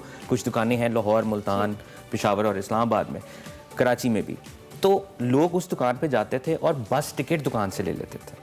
अब जब बस टिकट लेनी है तो आपको शनाख्ती कार्ड नंबर तो देना है। तो हम लोगों ने लोगों को ट्रेन करने के लिए सबसे पहले दुकानदारों को इस चीज़ पे इनेबल किया कि आप बस टिकट्स देना शुरू करें और एयर टिकट्स देना शुरू करें। ठीक है। और हम लोगों ने 40 मिलियन की सेल जनरेट की in the last 10 months shops पे, और शॉप्स पे बस टिकट्स और एयर टिकट्स की। इसके अंदर फ़ायदा ये हुआ कि हमारे पास एक रिकॉर्ड आना शुरू हो गया कि कल को ये कस्टमर जिसने हमसे बस टिकट या एयर टिकट ली है, when he is ready to download the app, तो उसका सारा डेटा हम उस ऐप में उस दिन मौजूद होगा। So we will have a little bit of history कि उसकी स्पेंडिंग हिस्ट्री कितनी अच्छी है। लेकिन एतबार क्या है? एतबार तो सिर्फ ये है कि क्या ये पैसे वापस करेगा कि नहीं। उसके लिए बैंक ऑलरेडी, आप रिस्क मैनेजमेंट, उसके लिए बैंक आपको ऑलरेडी इंश्योर करता है। ठीक हो गया, ठीक हो गया। अच्छा, चूंकि जैसे आप अपना मैकेनिज्म बता रहे हैं कि आप एज ए मिडिल मैन आप समझ लें कि जी, आपने उसको facilitator। जाके फैसिलिटेटर, आपने जाके उसको बात की। आप लोगों का ये जो सारा सिस्टम है, ये किस तरह से बैंक्स के साथ रिलेटेड होता है? क्योंकि बैंक्स ऑब्वियसली आप पे ट्रस्ट करके आगे ये लोगों को दे रहे हैं और उनसे रिकवरी करना बैंक के लिए भी बहुत चैलेंजिंग है। बिल्कुल। आप तो कैसे आप उसके कैसे- रिस्क को सिक्योर कर रहे हैं Exactly। बैंक? देखें, वेरी गुड क्वेश्चन। एक सीक्रेट सॉस होती है, ठीक है, हम लोग हैं फ्रंट एंड। बैंक्स जो हमारे साथ अटैच्ड हैं, they are already being regulated by the State Bank of Pakistan. अब लोन के अंदर या आप जब पैसे किसी को देते हैं against a commodity, it's a recorded commodity. दो चीज़ें सिक्योर करने के लिए की जाती हैं। एक कि हम लोग इंश्योर करते हैं एक आदमी को कि आपने लोन लिया तो वील गिव 2% आपकी इंश्योरेंस हम काट लेंगे कि आप इंश्योर्ड हो गए, ठीक है। द सेकेंड थिंग इज, अगर आप अगेंस्ट कमोडिटी करते हैं तो कमोडिटी के अंदर किसी चीज के एवज कर्जा लेना किसी आसान चीज के आम एवज, आदमी हाँ जी, लेकिन हम लोग यहाँ पे प्रॉपर्टी नहीं ले रहे, ठीक है। ठीक है। वी आर नॉट कि हम आप अपनी गाड़ी एवज रखवा दें, हमारे पास फिर क्या? सिक्योरिटी। अच्छा, बेसिकली आपकी जो ट्रांजैक्शनल हिस्ट्री है, it is a sense of, it gives a sense of confidence. अब हम लोगों ने इस चीज़ को फैसिलिटेट करने के लिए केस स्टडीज पढ़ी, अखुवत की भी, अच्छा, कि वो लोग किसी से उसका लैंड क्लेम नहीं करते एंड दे गिव मनी और उनका recovery ratio almost 99.1%, 99.1%। That's great। अब आप सोचें, देखें, एतबार करना जो आप lower middle weaker economic sections of the society जैसे मैं कहूँगा, so these people they don't want to risk their you can say that they don't want to risk their image। ठीक है। इनके पास इज्जत होती है एंड दे प्रोटेक्टेड। हम लोगों ने जब दुकानदारों के साथ काम शुरू किया तो अभी भी हमारे पास कोई बैड डेट नहीं है। Everybody is very regular. Time चूंकि कम है, इस पे फिर इसकी इंटीग्रेशन के लिए आपको स्टेट बैंक की सपोर्ट चाहिए, कमर्शियल बैंक्स की सपोर्ट चाहिए। आपकी अपनी जो हिस्ट्री है या जो काम है, आपका अपना प्रोफाइल तो इतना अच्छा है कि ओबियसली आप इसको सक्सेसफुली स्टार्ट कर पाए हैं। गवर्नमेंट भी कोई सपोर्ट दे रही है आपको? Ministry of science and technology या फाइनेंस मिनिस्ट्री या FPR, ये इदारे, इसके लिए क्या आपको कोई आसानी है? हमें पता लगा है कि इदारों में तो window after window and then window, you know, one window ऐसी है, विंडो के बाद एक विंडो है। तो आप बताइए कैसा है आपका? अच्छा, टू बी ऑनेस्ट, बेसिकली अगर आप ministry of IT and technology देखें, दे सपोर्ट, ठीक है। फिर उन्होंने एक नए टेक्नोलॉजी फंड्स हैं, दे आल्सो सपोर्ट यू।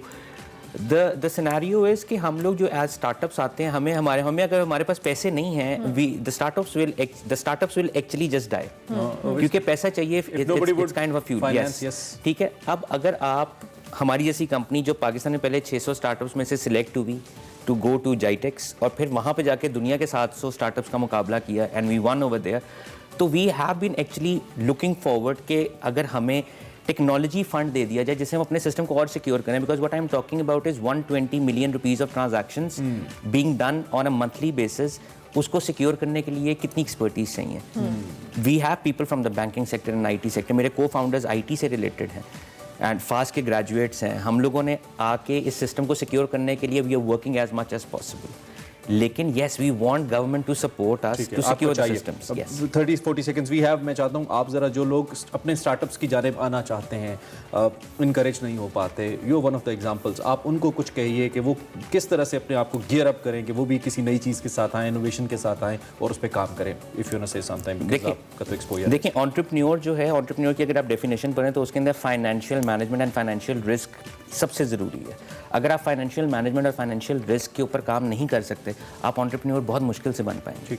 इसलिए अगर आप एंटरप्रेन्योरशिप की तरफ आना चाहते हैं तो ये बहुत जिगर और दिल गुर्दे का काम और है, सब्र का काम है, because you need to wait for the right time. We have been rejected 625 times by the investors worldwide, but when we won at Jitex, it just gave us the confidence that we were always right. So you have to take on the rejections to become more and more stronger. So never give up, just go forward. Zain, it's pleasure meeting you. अल्लाह करे आपका ये project अच्छे से चले, आपको भी फ़ायदा हो, पाकिस्तान की इकोनॉमी को भी ओबियसली फ़ायदा हो और एक आम आदमी को भी फ़ायदा हो। बड़ा ज़रूरी है ये जो बेसिक बैंकिंग नॉलेज। अक्सर हमारे जो बच्चे आजकल बैंकिंग वगैरह नहीं भी पढ़ रहे होते, मैं उनको ये कहता हूँ कि आप जो भी पढ़ रहे हैं, FSC कर रहे हैं, कुछ भी कर रहे हैं, बेसिक बैंकिंग नॉलेज ज़रूर लें और वो बैंक्स के अंदर जाने से आपको आएगा, बैंकिंग स्टार्ट करने से आपको आएगा और कुछ इनिशियल इन्फॉर्मेशन तो आपको मिल ही जाती है। सो ये कल्चर जब आएगा, हमारी इकोनॉमी रेगुलेट होगी, हुकूमत के लिए भी बहुत सारे फ़ायदे होंगे इसके अंदर और हम ये जो FATF जैसे मामला हैं इनसे भी निकल पाएंगे और ख़ास तौर पे अपनी इकोनॉमी को भी सपोर्ट कर पाएंगे खुद से। हम 24 करोड़ लोग हैं, I mean we can do it ourselves अगर हम करना शुरू कर दें। चलिए जनाब, ब्रेक लेते हैं, ब्रेक के बाद हाजिर होंगे। आप देखते रहिए Express. Welcome back back to Expresso. अब आपको एक अच्छी खबर बताते हैं, वो ये कि आलमी इदारा QS की जानिब से एशिया की जामियात यानी यूनिवर्सिटी की नई दर्जाबंदी जारी की गई, जिसमें पंजाब यूनिवर्सिटी ने नई आलमी दर्जाबंदी में हैरान कुन और शानदार कामयाबी के बाद 3 सालों में 232 से तरक्की करके 145वीं पोजीशन पर आ गई है। और ये बड़ी अच्छी अचीवमेंट है पंजाब यूनिवर्सिटी के हवाले से। लेकिन यहाँ पे जो एजुकेशन सिस्टम की ओवरऑल हम बात करते हैं तो पंजाब यूनिवर्सिटी ने ओवरऑल हमने देखा है कि over the period of time बहुत ज़्यादा इसकी जो रैंकिंग है इसमें भी इजाफा हुआ है। यहाँ पे एजुकेशन स्टैंडर्ड्स भी बेहतर हुए हैं। और मैं चूँकि खुद मैंने मास्टर्स यहीं से किया तो मुझे पता है कि ये सारी जो चीज़ें हैं ये बहुत इंपॉर्टेंट भी होती हैं। और ऑब्वियसली पंजाब यूनिवर्सिटी की जो एशियन अगर हम बात करते हैं रैंकिंग में, और इसमें हम बात करें 3 सालों में 87 दर्जे बेहतरी हुई है। और QS ने पंजाब यूनिवर्सिटी को एशिया की बेहतरीन 22% जामियात में भी शामिल कर लिया है। 2018 में जामिया पंजाब एशिया की बेहतरीन जो कह लें 54% जामियात में शामिल की गई थी, जबकि वाइस चांसलर डॉक्टर नियाज अहमद ने एशियन रैंकिंग में बेहतरी पर उसातिज़ा और मुलाजमीन और तलबा को मुबारकबाद दी है। और उन्होंने साथ साथ जो कह लें chairman ranking committee doctor Khalid Mahmood हैं और उनकी जो टीम है उनकी कोशिशों को भी खराज तहसीन पेश किया है। नियाज साहब का तुमने एक इंटरव्यू भी दिखाया था, यू माइट रिमेंबर। एग्जैक्टली। तो जबरदस्त बात है, पंजाब यूनिवर्सिटी से किसी न किसी का ताल्लुक किसी न किसी हवाले से है ही। कुछ लोग बराह रास्त पढ़े हैं उसमें और कुछ लोगों ने उसके जेर असर रहते हुए वो भी अपनी कॉलेजेस से क्वालिफाई किया है। सो ग्रेट टू सी। खैर, माइंड मैटर्स का वक्त हुआ चाहता है, हमारा अगला सेगमेंट है जिसमें किताब कोपैमाई, पहाड़ और कोपैमाई के हवाले से कुछ दिलचस्प हकायक हैं, उन्हीं पर हम बात करने जा रहे हैं और आपका जहन बना रहे हैं कि आप जल्दी से माउंटेन्स पे जाएं। देखते हैं आज का माइंड मैटर। अस्सलाम वालेकुम नाज़रीन, आप देख रहे हैं माइंड मैटर्स और मैं हूं वकार अहमद। इस दफ़ा जिस नई किताब के साथ आपके पास हाजिर हुआ हूँ वो बड़ी ही दिलचस्प और बड़ी कमाल किताब है। लेकिन उस किताब की तरफ जाने से पहले मैं चाहूँगा कि थोड़ा सा इसका पस मंज़र, इस किताब के जो मौजू है उसका पस मंज़र, उससे हम ज़रा वाक़फ़ियत हासिल कर लें। पाकिस्तान की जो शोहरत है बुनियादी तौर पर पूरी दुनिया में, उस शोहरत का एक बहुत बड़ा हवाला जो है वो पहाड़ है। और कहा जाता है कि पाकिस्तान में कोपैमाई शायद मकबूल तरीन खेल होना चाहिए था, जो कि नहीं है। उसकी एक वजह शायद ये भी है कि कोपैमाई बहरहाल एक महंगा खेल है। लेकिन 1895 से ऑनवर्ड पाकिस्तान की जो शोहरत है वो पूरी दुनिया में, इस पूरे खित्ते की शोहरत है। और वो शोहरत, उस शोहरत का आगाज़ जो है वो 1895 में तकरीबन हुआ जब कराकोरम का सर्वे किया गया और इन तमाम पहाड़ों के नाम रखे गए, जिसमें K1, K2, K3 और इस तरीके से K7 यानी कराकोरम 1, कराकोरम 2 और इस तरह पूरा एक सर्वे किया गया। और उसके बाद सिलसिला ये शुरू किया गया और सबसे पहले जिस चोटी को मुंतखब किया गया कि इसको सर किया जाए, वो जो सर्वेयर्स थे उनकी ये एडवाइस थी, तो वो राका पोशी था। गो के राका पोशी ने बहुत ही टफ टाइम दिया। तो पहाड़ों के हवाले से पाकिस्तान की जो शोहरत है वो बैनुल अक़वामी रही है और अभी भी है। और इसके हवाले से दुनिया में बेहतरीन अनगिनत मूवीज़ बनी हैं, फिल्में बनी हैं, अनगिनत किताबें लिखी गई हैं, बहुत सारी किताबें लिखी गई हैं पाकिस्तानी पहाड़ों के हवाले से। और पाकिस्तानी पहाड़ों पर जो कोपैमाई के हवाले से बहुत ही दिलचस्प दास्तानें हैं, जो कि बदकिस्मती से हमारे जो यहाँ के पाकिस्तानी हैं उनके निसाब में भी शामिल नहीं हैं और बहुत कम लोग उनको जानते हैं, उन कहानियों को। तो ये थोड़ा सा पस मंज़र था। दूसरा एक और चीज़ ये थी कि पाकिस्तान के पहाड़ों के हवाले से जो अच्छी किताबें थी वो हमेशा इंटरनेशनल जो गाइड्स थी वो गोरों ने लिखी। और उसमें अगर कोई 80s या 90s की लिखी हुई है तो उसकी इन्फॉर्मेशन जो है अब उस तरीके से मुसद्दक़ा नहीं है। होटल के रेट्स चेंज हो गए, बहुत सारी जगहों पे अब रोड एक्सेस है जिसकी वजह से वो इन्फॉर्मेशन अब मुसद्दक़ा नहीं। पाकिस्तान में बहुत अरसे से ये इंतज़ार किया जा रहा था, कम अज़ कम मैं तो कह रहा था कि पाकिस्तान में कोई गाइड के हवाले से कोई ऐसी ज़बरदस्त मरबूत किस्म की ज़बरदस्त किताब आनी चाहिए, जो कि आ गई है। और इसको कुछ अर्सा पहले ये शाया हुई है। इस किताब का नाम है पाकिस्तानी पहाड़ों का इंसाइक्लोपीडिया और किताब का नाम है पहाड़ और कोपैमाई की तारीख। मोहम्मद अब्दुहू ने इसको तहरीर किया है। अब्दुहू जो है वो कोरिया में रहते हैं। मेरे ख्याल है कि उनकी आधी ज़िंदगी जो है वो कोरिया में बसर हुई है और बाकी आधी जो है वो पाकिस्तानी शुमाल में बसर हुई है। गाइड हैं, इंटरनेशनल टूरिस्ट के साथ यहाँ आते हैं, बहुत सारे ट्रैक्स किए हैं। एक उनकी अपनी एक शोहरत है। लेकिन जो ये किताब उन्होंने लिख दी है ये बिल्कुल इस तरह है जिस तरह मुहावरतन हम कहते हैं ना कि एक दरिया को कूजे में बंद करना। बेसिकली दरिया को उन्होंने कूजे में बंद किया। अब आप ये देखिए कि जिस तरीके से उन्होंने इसका जो कंटेंट है, मिसाल के तौर पे जितने पाकिस्तान में 8000ers हैं या 7000ers हैं उनकी पूरी फहरिस्त है। जिस तरह गैशबरूम 1 है, ब्रॉड पीक है, गैशबरूम 2 है, गैशबरूम 3 है, गैशबरूम 4 है, मशबरूम है, राकापोशी है, बतूरा सर है। ये इस तरीके से पूरी हर चोटी के हवाले से पूरी इंफॉर्मेशन कब सर हुई, इस तरीके से इसके अंदर बहुत बड़े टेबल्स हैं जो कि मिसाल के तौर पे दुनिया की जो बुलंद तरीन चोटियाँ हैं 186 चोटियों का जिक्र है कि कब ये सर हुई, किसने सर की, किस सन में सर की, और ये किस जगह पे वाक़ हैं। इस तरीके से एक पूरी इन्फॉर्मेशन वो है। इस किताब में एक इन्फॉर्मेशन, एक ख़ास किस्म की मालूमात जो है वो आम आदमी के हवाले से, मैं आम आदमी बेसिकली ट्रैकर्स को कह रहा हूँ, क्योंकि जब भी आप माउंटेनियर्स की बात करते हैं, को पैमाओं की बात करते हैं, तो डेफिनेटली ट्रैकर्स एक आम आदमी होता है। तो ट्रैकर्स जो है उसके वाले से जो पाकिस्तान के अंदर ट्रैक्स हैं वो पूरी दुनिया में उनकी एक शोहरत है, लेकिन सही मालूमात का फुकदान रहा है हमेशा से। तो ये एक ज़बरदस्त इन्होंने काम किया है, क्योंकि इन्होंने मोस्टली ट्रैक खुद किए हुए हैं, तो बहुत अच्छा काम ये किया है कि वो बहुत सारे जो ट्रैक्स हैं, जिस तरह मशबरूम बेस कैंप का ट्रैक है, थले पास है, अच्छा नागा पर्वत सर्कल ट्रैक है, इस तरीके से मजीनो पास है, फेरी मेडोज नागा पर्वत है, शिमशाल पास जो पामीर का ट्रैक है, और इस तरह स्नो लेक और खुर्दोपिन जो पास है उसके हवाले से है, और बहुत सारे जितने भी पासेस हैं, बटूरा ग्लेशियर मिसाल के तौर पे है, तो बटूरा ग्लेशियर का जो ट्रैक है, इन्होंने किया ये है कि ये जितने ट्रैक्स इन्होंने बताए हैं, तो उन ट्रैक्स का मिसाल के तौर पे बलतोरो कंकोर्डी अगर आपने जाना है तो आपको तफसील से बताया हुआ है कि कितने दिन लगेंगे, कैफियत बताई हुई है कि वो मुश्किल तरीन है, आसान है, यानी टेक्निकल है, मुश्किल है, उसकी पूरी कैफियत है, उसकी बुलंदी जो मैक्सिमम बुलंदी उस ट्रैक पे है वो कितनी है, और मौसम जो है वो कौन सा है जाने का। उसके बाद ट्रैक की तफसील है कि स्कर्दू से आपने अशकोले गांव जो है वो उस जीप कितना टाइम लेती है, अशकोले से पायोव तक कितने टाइम लगता है, वगैरह वगैरह। तो इस तरीके से उस पूरे ट्रैक की, और यहाँ पे फहरिस्त में मैं देख रहा हूँ कि ये 20 ट्रैक्स हैं जो पाकिस्तान के जो पॉपुलर ट्रैक्स हैं।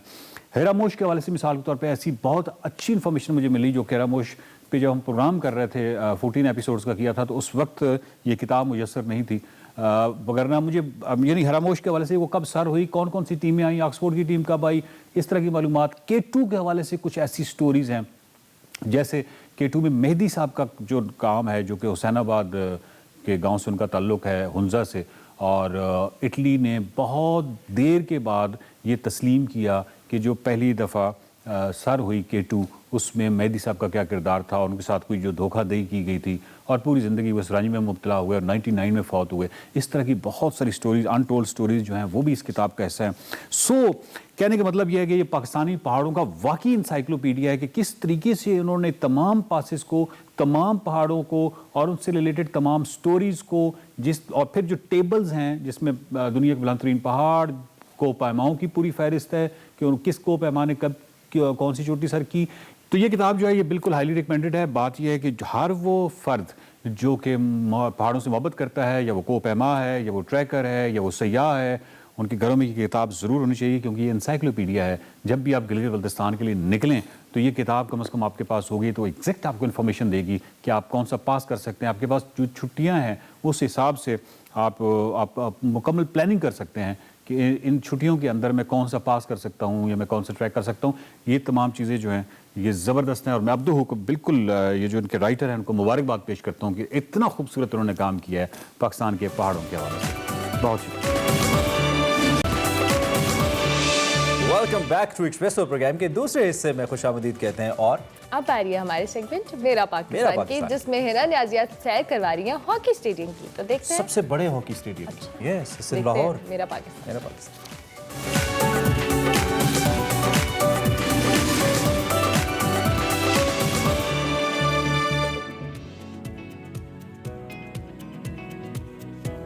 अस्सलाम वालेकुम नाजरीन, आज सेगमेंट मेरा पाकिस्तान में मैं नेशनल हॉकी स्टेडियम लाहौर में मौजूद हूँ, जहाँ के तरबियत याफ्ता खिलाड़ी दुनिया भर में अपनी काबिलियत का लोहा मनवाया करते थे और पूरी दुनिया में उनका एक चर्चा हुआ करता था। एक ऐसा भी वक्त था जब यहाँ तमाशाइयों का जम्मे गफीर हुआ करता था, और आज यहाँ उल्लू बोल रहे हैं। आज मैं आपको दुनिया के सबसे बड़े फील्ड हॉकी स्टेडियम की सैर करवाऊंगी, तो आइए मेरे साथ।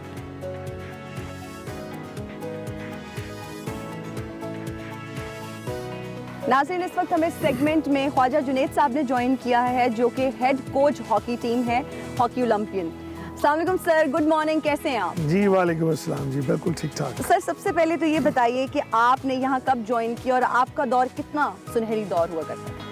देखिए जी, ये तो अब एक हिस्ट्री बन चुकी है कि हमारा जो हॉकी में हमारी टीम थी वही लास्ट मेडल विनर्स थी, जिसने world cup, Asian games, Asia cup, champions trophy और ओलंपिक्स में मेडल जीते। और जहाँ तक इस स्टेडियम के साथ यादें वाबस्ता हैं, तो यहाँ पर हमने लास्ट इवेंट जो जीता वो 94 चैंपियंस ट्रॉफी थी, और गुड लक ये थी कि उस चैंपियंस ट्रॉफी में best player of the world भी मैं डिक्लेयर हुआ था। अच्छा। और उसी बेस पे अल्हम्दुलिल्लाह गवर्नमेंट ऑफ पाकिस्तान ने प्राइड ऑफ परफॉर्मेंस भी दिया। वो हमारी एक मैं समझता हूँ गोल्डन मेमोरीज हैं। और पाकिस्तान पूरी दुनिया में उस दौर में जो लेट 90s तक हॉकी की वजह से पहचाना जाता था, और ये स्टेडियम जहाँ पर इस कदम मौजूद हैं, ये दुनिया का बिगेस्ट स्टेडियम है। और यहाँ पर आप बिलीव करें कि हमारे दौर में जब टीम्स आती थी तो वो यहाँ पर खेल के प्राइड फील करती थी कि उन लोगों ने अपने कंट्रीज़ में फुटबॉल के या रग्बी के या बेसबॉल के स्टेडियम्स देखे थे, लेकिन जब उन्होंने देखा कि पाकिस्तान की जो हॉकी है ये नेशनल गेम है और यहाँ पर फुटबॉल नहीं बल्कि हॉकी का स्टेडियम फुटबॉल से बड़ा है, तो वो अल्हम्दुलिल्लाह आज तक वो जब हमें कहीं मिलते हैं किसी टूर्नामेंट में तो still they remember all the golden memories. Sir मुझे ये बताइए कि हॉकी हमारा कौमी खेल है, फिर भी हम इसमें इतने पीछे क्यों हैं? हम अपनी जीत को बरकरार क्यों नहीं रख पाए? जो मेन रीजंस हैं उसमें मैं समझता हूँ हॉकी जो है ये एक मोस्ट एक्सपेंसिव गेम है, जिसके पेरेंट्स जॉब करते हैं उनके लिए अफोर्ड करना ही मुश्किल है। फिर स्पोर्ट्स कोटा जो है वो ख़त्म हो चुका है। एस्ट्रोटर्फ जो है ये एटलीस्ट 100 मिलियन की सिर्फ ये पिच है, फिर आपको स्टेडियम चाहिए, लैंड चाहिए, फिर इस ग्राउंड में खेलने के लिए आपको 22 प्लेयर्स चाहिए।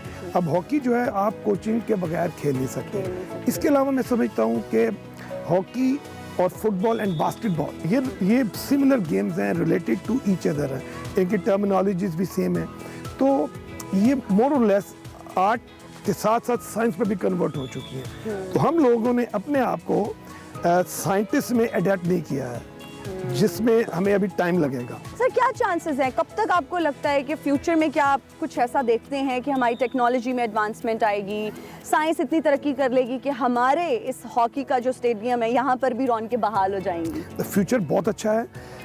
अब एक हॉकी का जो सॉफ्टवेयर है जिस पे आप पूरा डाटाबेस बनाते हैं वो 10 मिलियन का है, जो इस वक्त ऑस्ट्रेलिया और अमेरिका ने क्रिएट किया हुआ है। अच्छा, अब हम लोग क्या कर रहे हैं कि हम डिफरेंट यूनिवर्सिटीज के साथ मिलके एक अपना सॉफ्टवेयर बनाने जा रहे हैं। अच्छा। जो लो कॉस्ट होगा, मतलब ठीक है। वो 10,000 में भी हमारे कोचेज ले सकेंगे, तभी आप दुनिया से कम्पीट करेंगे। तो अल्हम्दुलिल्लाह न्यूट्रिशन के ऊपर वर्क कर रहे हैं। हम बहुत पीछे रह गए हैं, हमारी डाइट जो है रिकवरी वाली नहीं है। बच्चों को इलेक्ट्रोलाइट्स या मैं समझता हूँ प्रोटीन्स के ऊपर कोई अबूर हासिल नहीं है कि हमने कब लेनी है। तो इंशाल्लाह ताला ये वो चीज़ें जिनकी वजह से हम पीछे चले गए हैं, लेकिन हम हॉकी भूले नहीं हैं। हमारी परवाज़ है, परवाज़ में फ़र्क आया। इंशाल्लाह हमारी जो मौजूदा फेडरेशन है जिसमें ब्रिगेडियर खोकर और आसिफ बाजवा ये विजन रखते हैं, गवर्नमेंट के साथ इनकी काफ़ी कोऑर्डिनेशन है।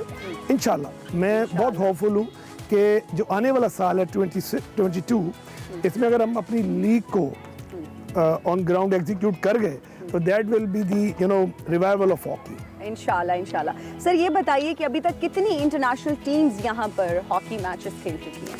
देखें, ये तो अगर आप कहें दुनिया की कोई ऐसी टीम नहीं है जो यहाँ नहीं आई। आप बिलीव करती और हम बाहर इवेंट्स के लिए जाते हैं तो दूसरी टीमों में भी हमारे दौर के प्लेयर्स जो कोचेज और मैनेजर्स हैं, तो आप बिलीव करें वो हमारे साथ पहली बार जो शेयर करते हैं स्टेडियम की ओल्ड मेमोरीज। इंशाल्लाह being a coach I am very hopeful कि अभी जो जिस तरह की हमारी एक मॉडल बनाया जा रहा है, जिसमें हम अपने प्लेयर्स की माशियात को देख रहे हैं, उसकी social security and then international leagues को यहाँ लाने की कोशिश कर रहे हैं हम।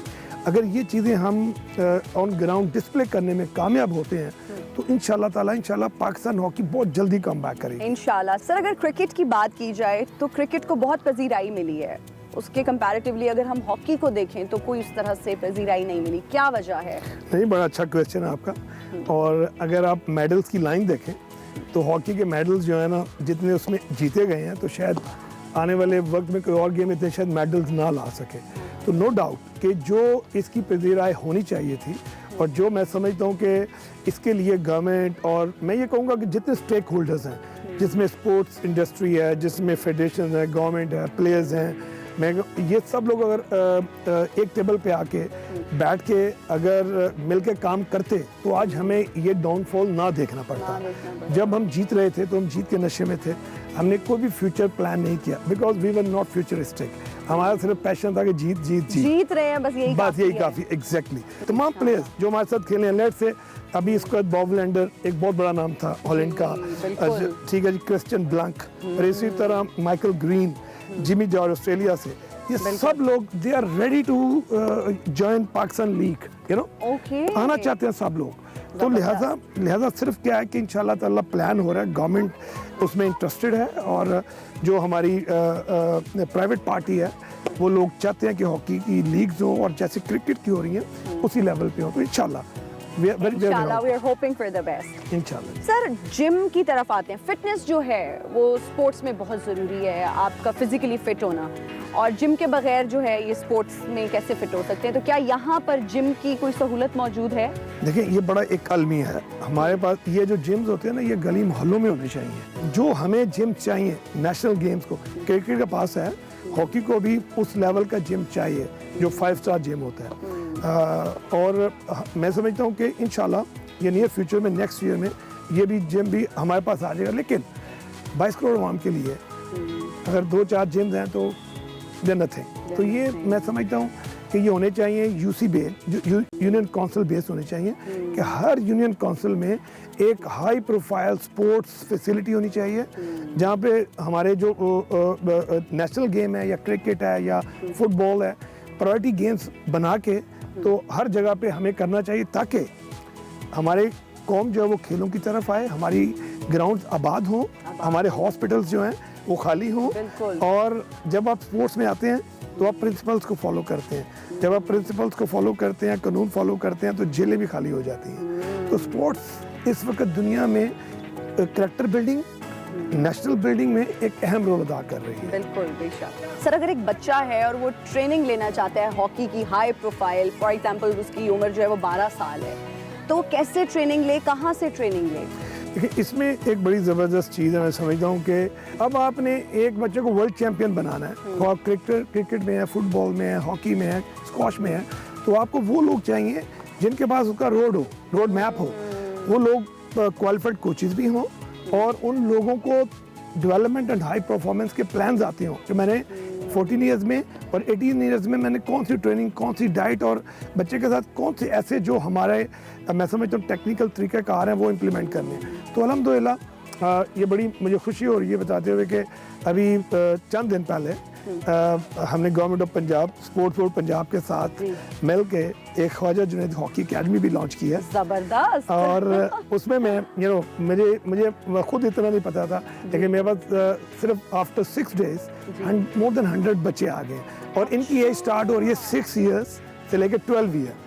जबरदस्त, इनक्रेडिबल। सर, आपने हॉलैंड की बात की। 1990 में पाकिस्तान और हॉलैंड का इसी जो है वो स्टेडियम में मैच हुआ था, और कैपेसिटी यहाँ पे चूँकि 60,000 लोगों की, लेकिन 80,000 स्पेक्टेटर्स थे, if I am not wrong.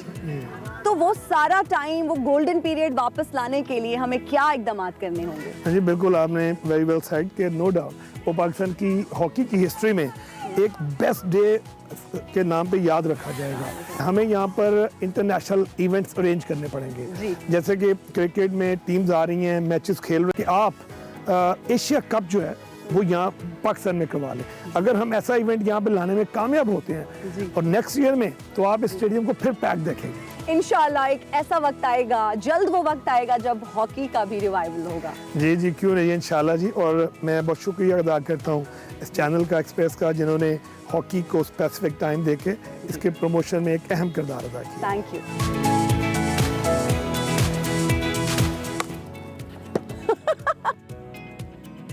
Viewers, ये था आज का मेरा Pakistan from national hockey stadium Lahore. I am sure आपको अच्छा लगा होगा। देखते रहिए एक्सप्रेसो। अखियां नू रहन दे,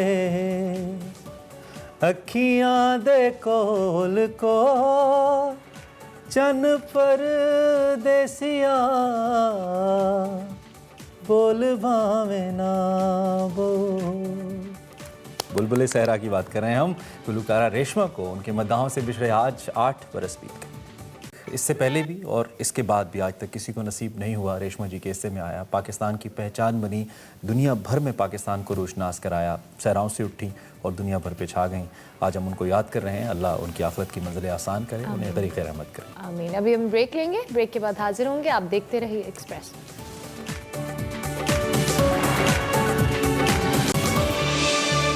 वेलकम बैक टू एक्सप्रेसो। और एक बार फिर एक नई एक्सप्रेसो हीरो से आपकी मुलाकात करवाने का वक्त हुआ चाहता है। एक ऐसी नौजवान आर्टिस्ट हमारे साथ मौजूद हैं जिन्होंने जामशोरो में वाक़ मेहरान यूनिवर्सिटी के centre of excellence art and design से ग्रेजुएशन किया और एक ऐसे मिशन की तकमील में इस वक्त वो मगन है जिसके बारे में कम ही लोग सोचते हैं। वो मिशन है कौमी हीरोज़ जितने भी हमारे हैं उनको अपने अंदाज में अपने फ़न के ज़रिए खिराज तहसीन पेश करने का। हम सहर शाह रिजवी की बात कर रहे हैं जो 100 कौमी हीरोज़ की पोर्ट्रेट बनाना चाहती हैं ताकि इन सभी नामवर हस्तियों और पाकिस्तान के हीरोज़ को आने वाली नस्लों तक अपने फ़न के ज़रिए उनका जो काम है, उनका जो किरदार है, उसको पहुँचाया जा सके। सार के फ़नकारों की पाकिस्तान के साथ साथ अमेरिका, इटली और मलेशिया में भी मुख्तलिफ ममालिक में 80 नुमाइशें हो चुकी हैं। वो अपने पोर्ट्रेट की नुमाइश भी करवाने का इरादा रखती हैं।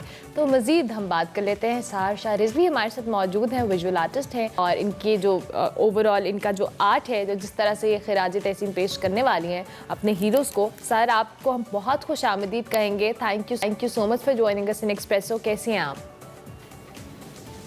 बहुत बहुत शुक्रिया, बहुत शुक्रिया। मैं बिल्कुल ठीक ठाक। आप कैसे हैं? बिल्कुल ठीक। सहर, आप दोनों ठीक हैं? आप इतना ज़बरदस्त काम कर रही हैं। आप 100 के करीब जो शख्सियात हैं, हीरोज़ हैं, उनके पोर्ट्रेट बनाने का आज़म रखती हैं। अपने शौक़, अपने इस जो कहने एक पैशन के हवाले से हमें बताएं, इसका स्टार्ट कहाँ से हुआ? बहुत मशकूर हूँ।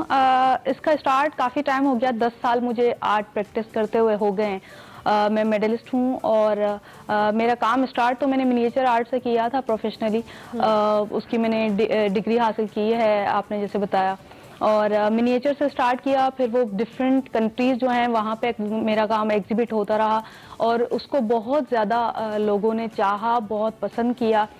लेकिन रिसेंटली जब लॉकडाउन स्टार्ट हुआ तो मैंने सोचा कि हमारे जो हीरोज़ हैं जिनसे हम लोग काफ़ी दूर हो चुके हैं, उनसे हम कहीं ना कहीं कनेक्ट हो पाएँ, क्योंकि मैं पढ़ती ज़्यादा हूँ। तो ऐसे हीरोज़ जिनको काफ़ी लोग हैं जिन्होंने देखा नहीं है, क्योंकि आर्ट ऐसी चीज़ है जो हम इमेजिनरी भी कर सकते हैं। तो काफ़ी पोर्ट्रेट्स जो हैं वो मैंने बनाना स्टार्ट किए, लॉकडाउन से स्टार्ट किए। वो 2 साल तकरीबन हो गए और अब मेरा इरादा है इंशाल्लाह नेक्स्ट मंथ एग्जीबिशन करने का। अच्छा, दैट्स ग्रेट। एक तो बड़ी इंटरेस्टिंग बात यह है कि आपने जो पिक्चर्स बनाई हैं इसमें कायद आज़म को भी आपने सिंधी अजरक पहनाई है, डॉक्टर रुतफ़ाओ को भी, और दीगर जो जितनी भी बड़ी पाकिस्तान की पर्सनैलिटीज़ हैं, हमारे बड़े हैं, उन सबको। तो इसके पीछे क्या माइंडसेट है? आप साथ साथ सिंधी कल्चर को भी लेके चल रही हैं इन सभी शख्सियात के साथ साथ, या आप ये सोचती हैं कि अगर ये सिंधी अजरक ये लोग पहनते तो कैसे लगता है? इसके पीछे क्या आइडिया? इमरान, असल में हम लोग जब भी हमारे मुल्क की निशानियों की बात करते हैं या हमारे कल्चर की बात करते हैं तो बहुत ज़्यादा रिच है हमारा कल्चर। और सिंध का तो आपको पता है 7000 ईयर्स की हिस्ट्री है, तो अजरक तब से है। तो अजरक हमारे मुल्क की निशानी है। या हम उसे कहीं भी हम दुनिया में जाएं, मैं स्पेशली जब इंटरनेशनल मेरे एग्जीबिशंस होते हैं, मैं जाती हूँ वहाँ पे, तो वहाँ पे भी मेरे जो फ्रेंड्स होते हैं या कुलीग आर्टिस्ट होते हैं, सबको मैं अजरक ज़रूर प्रेजेंट करती हूँ, क्योंकि हमारे मुल्क की वो निशानी है इस लिहाज से भी, और उसको प्रमोट करना चाहिए इस लिहाज से भी। और दूसरी बात यह है कि हम लोग जैसे ऑनर किसी को देते हैं, जैसे किसी को रिस्पेक्ट देते हैं सिंध में, या स्पेशली हम कहीं पे भी जाते हैं, बहावलपुर में हमारा शो हुआ था, वहाँ पे भी उन लोगों ने हमें ब्लू अजरक्स वहाँ पे होती हैं पंजाब में, तो उन्होंने हमें वो पहनाई थी। तो इस तरह से हमारी अजरक जो है वो हमारे कल्चर का हिस्सा है। हम किसी को ऑनर या इज्जत देने के लिए वो पहनाते हैं। तो मैं हमारे जो भी हीरोज़ हैं उनको वो अजरक इसलिए भी स्पेशली पहनाती हूँ कि वो हमारी तरफ से, मेरी, आपकी और हमारे जो भी लोग हैं हमारे मुल्क के, उन सब की तरफ से ये उनके लिए एक ट्रिब्यूट है, ये एक ऑनर है। Yes, no doubt in it. और ये दोनों शख्सियात और सिंध का कल्चर है, दोनों एक दूसरे को कॉम्प्लीमेंट करते हैं, दोनों ही काबिल तहसीन है, ज़बरदस्त है। अब तक पहुंची कहाँ पे आप अपने इस मिशन को लेकर? कितनी जो आप आर्ट पीसेस हैं वो बना चुकी हैं? कौन कौन सी मशहूर शख्सियात अगर मेंशन करना चाहें, और कौन कौन सी शख्सियात ऐसी हैं जो अभी आपके कैनवस पे आने वाली हैं? बहुत सारी हैं जो मैंने बनाए हैं। काफ़ी पोर्ट्रेट्स ऐसे हैं जिन्होंने बहुत ज़्यादा टाइम मेरा ले लिया है, लेकिन आई एम ग्लेड कि वो काम चल रहा है मेरा। काफ़ी ऐसी पर्सनालिटीज़ हैं जिनको मैंने इमेजिनरी बनाया है, जैसे हज़रत बुल्ले शाह को मैंने बनाया, तो उनको इमेजिनरी मैंने ट्रिब्यूट दिया था, उनका पोर्ट्रेट मैंने बनाया। और आई एम सो ग्लेड कि मेरी आंखों से या मेरे आर्ट से हमारे लोग जो हैं, या मैं खुद भी उन लोगों से मिल पा रहे हैं जिनसे हमारा बहुत दूर से हमारा उनसे ताल्लुक रहा। हम पढ़ते रहे लेकिन हमने उनको कभी देखा नहीं, लेकिन उनका मैंने पोर्ट्रेट बनाया है। और हज़रत सच्चल सरमस्त का मैंने बनाया है। रूपलो कोहली हैं इन लोगों के मैंने इमेजिनरी पोर्ट्रेट बनाए हैं। इसके अलावा बहुत सारी और भी पर्सनालिटीज़ हैं। GM सैयद हैं, कायद-ए-आज़म मोहम्मद अली जिन्ना है, आसमा जहांगीर हैं जो मुझे बहुत पसंद है, परवीन शाकिर, नाजिया हसन और मैडम नूरजान का मैंने रिसेंटली आपने पोर्ट्रेट बनाया इतने था। सारे लोगों के पोर्ट्रेट्स बनाए, कोई एक आपकी विश लिस्ट में पोर्ट्रेट हो कि आप इनका पोर्ट्रेट जो आपका एक के लिए ख्वाब हो कि आपने इनका पोर्ट्रेट बनाना है, इनको ट्रिब्यूट देना है? ऑब्वियसली आपने बहुत सारे हीरोज के लिए पोर्ट्रेट्स बनाए हैं, बट स्टिल रिसर्च मेरी चल रही है सारे पर्सनालिटीज़ जो हैं उनके हवाले से। अभी भी वो पोर्ट्रेट ऐसे नहीं है कि मैं सिर्फ उनको तस्वीर देखूं या इमेजिन करके बनाऊं, लेकिन उसके लिए मैं रिसर्च करती हूं। डिफरेंट हमारे जैसे हीरोज़ कहीं से किसी सिटी या किसी गांव से बिलोंग करते हैं, जैसे कुछ सूरमियां हैं जो शाह अब्दुल लतीफ़ भिटाई की, तो वो वुमेन हीरोज़ हैं हमारे मुल्क की। तो मैं वहाँ पे जाके, जैसे मारुई का एक करेक्टर है और वो हुब्बुल वतनी के हवाले से बहुत ज़्यादा उसको माना जाता है। यहाँ शाह अब्दुल लतीफ़ भिटाई ने अपनी शायरी में बनाई आपने? जी बिल्कुल, उसको मैंने ड्रॉ किया है, लेकिन अभी वो पूरी नहीं हुई है पेंटिंग। अच्छा। और उसकी पिक्चर्स वगैरह जो हैं वो भी मैंने अभी तक पोस्ट नहीं की हैं, तो वो एक प्रोसेस में है, वो चल रही है। लेकिन उस पर रिसर्च जो है वो मैं स्पेशली वहाँ गाँव जाके मैंने की थी। अच्छा। वो अभी रिसेंटली नंगर पार कर जाके जी। तो रिसर्च ये तो मेरी चल रही है। और भी जिन शख्सियात का आप जिक्र, ये रिसर्च वाला पॉइंट बहुत अच्छा है, मैं इस पे आगे भी आपसे बात करता हूँ। लेकिन एक सवाल ये भी है कि आपने जो शख्सियात इस वक्त दुनिया में नहीं है वो बड़ी शख्सियात हैं, तकरीबन सभी पोर्ट्रेट्स उन्हीं शख्सियात की हैं। कोई ऐसी शख्सियत जो दुनिया में मौजूद है, आप उससे इंस्पायर हैं और उसको भी आप उनकी पोर्ट्रेट भी बनाना चाहती हैं, ऐसी है कोई शख्सियत? मैंने बनाए भी हैं, काफ़ी हैं इमरान, जैसे कि आबिदा परवीन साहिबा हैं। अच्छा। उनका मैंने पोर्ट्रेट बनाया। ओके। और अमर जलील साहब हैं, बहुत बड़े राइटर हैं, उनका मैंने पोर्ट्रेट बनाया है। और इस तरह से बहुत और भी पर्सनालिटीज़ हैं जो मौजूद हैं, उनके मैंने पोर्ट्रेट्स बनाए हैं। तकरीबन ये अब 50 तक हो चुके हैं। अब इनका एक एग्जीबिशन हम लोग करेंगे फर्स्ट 50 के नाम से, फर्स्ट 50 हीरोज़ के नाम से, और देन हम सेकंड करेंगे इसको इंशाल्लाह। तो इसको लेके चलेंगे इस आइडिया को। 2 एग्जीबिशंस मेरा है इरादा सोलो करने का, तो एक सोलो इंशाल्लाह जब ये 50 पूरे हो जाएंगे, और इनकी पूरा एक एग्जीबिशन करने के लिए बहुत सारी चीज़ें और भी चाहिए होती हैं। मैं जैसे अकेले ही इसको लेके चल रही हूँ, अकेले कर रही हूँ, इसमें कोई स्पॉन्सर्स या कोई और भी चीज़ नहीं है। अच्छा। तो उसमें बहुत ज़्यादा चीज़ें होती हैं जो मैनेज खुद करनी पड़ती हैं। बल्कि मैं कहूँगी हमारे मुल्क के आर्टिस्ट जो हैं उनको सारी चीजें खुद मैनेज करनी पड़ रही होती है। That's so तो unfortunate, अनफॉर्चुनेट पार्ट है, लेकिन हाँ आप ये बताएं हम कि लोग आप करेंगे लाहौर में इसको करिए exhibit इंशाल्लाह। एग्जीबिशन, आप ये बताएं। लाहौर में मेरी बहुत सारी एग्जीबिशंस हुई हैं। अच्छा। इस्लामाबाद में हुई हैं, बहावलपुर में हुई हैं। जी बिल्कुल, बहुत सारी हुई हैं। चलिए, अब आप जब लाहौर में exhibitions वहाँ एग्जीबिशन पे। करेंगी तो हम आएंगे आपके एग्जीबिशन पे डेफिनेटली, क्योंकि आपका काम इतना ज़बरदस्त है। सर, अभी जिन पोर्ट्रेट्स के हवाले से तो हम बात कर रहे हैं, ऑब्वियसली आपने कहा कि बहुत सारी ऐसी शख्सियात हैं जिनको आपने इमेजिन किया है, इमेजिनरी आपने उन पर जो उनके पोर्ट्रेट्स बनाए हैं।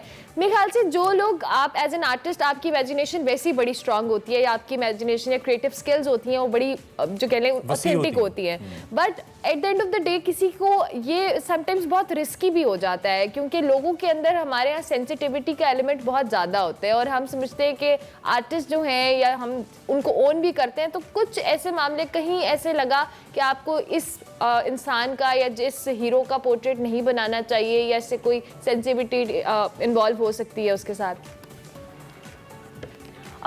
हीरोज़ जो हैं जिनको मैं अपना हीरो मानती हूँ, उनके मैंने पोर्ट्रेट्स बनाए हैं। बहुत सारे बड़े बड़े लोग हमारे पास हैं हमारे मुल्क में जो बड़ी बड़ी कुर्सियों पे भी होंगे। मैंने ऐसा कुछ भी नहीं देखा है। मैंने जनरली देखा है कि उस इंसान ने या उस पर्सनालिटी ने हमारे मुल्क के लिए या लोगों के लिए कोई ऐसा स्पेसिफिक काम किया या कुछ इतना बड़ा किया है जिसको मैं अपना हीरो मानूं, तभी मैंने उनको बहुत प्राउडली उनके पोर्ट्रेट्स बनाए हैं। अदीब रिजवी साहब हैं, डॉक्टर रुतफाओ का आपने जिक्र किया, ईदी साहब हैं, बिल्किस ईदी हैं, इस तरह के लोग। कमाल, कमाल, बहुत ही अच्छी बात है। नूरजहान है। We've got your idea. We really respect कि आप अपने आर्ट को, हम लोग मुतासिर होते रहे। हाँ, अपने आर्ट को आप उन लोगों के लिए इस्तेमाल करिए who deserve to be tributed.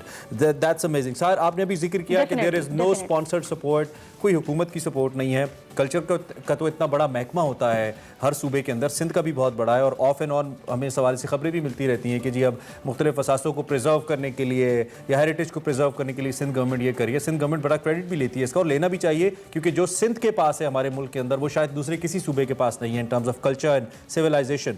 तो आपको क्यों अभी तक सपोर्ट नहीं किया गया किसी हुकूमती शख्सियत की तरफ से, डिपार्टमेंट की तरफ से, आर्ट्स काउंसिल की तरफ से, और आप क्या कोई अपील भी करना चाहती हैं हमारे प्लेटफॉर्म से, तो आप बात भी कीजिए। बिल्कुल, मैं चाह रही हूँ, कल्चर डिपार्टमेंट एग्जीबिशंस करवाता रहता है मुख्तलिफ। अभी रिसेंटली 2 दिन पहले हमारी एक एग्जीबिशन हुई है, उसमें मैंने भी पार्टिसिपेट किया था। और जैसे आप तनकीद की बात कर रहे थे, यहाँ लोग एक्सेप्ट नहीं करते आर्ट को, कभी कभी ऐसा हो जाता है क्योंकि सेंसिटिविटी ज़्यादा है।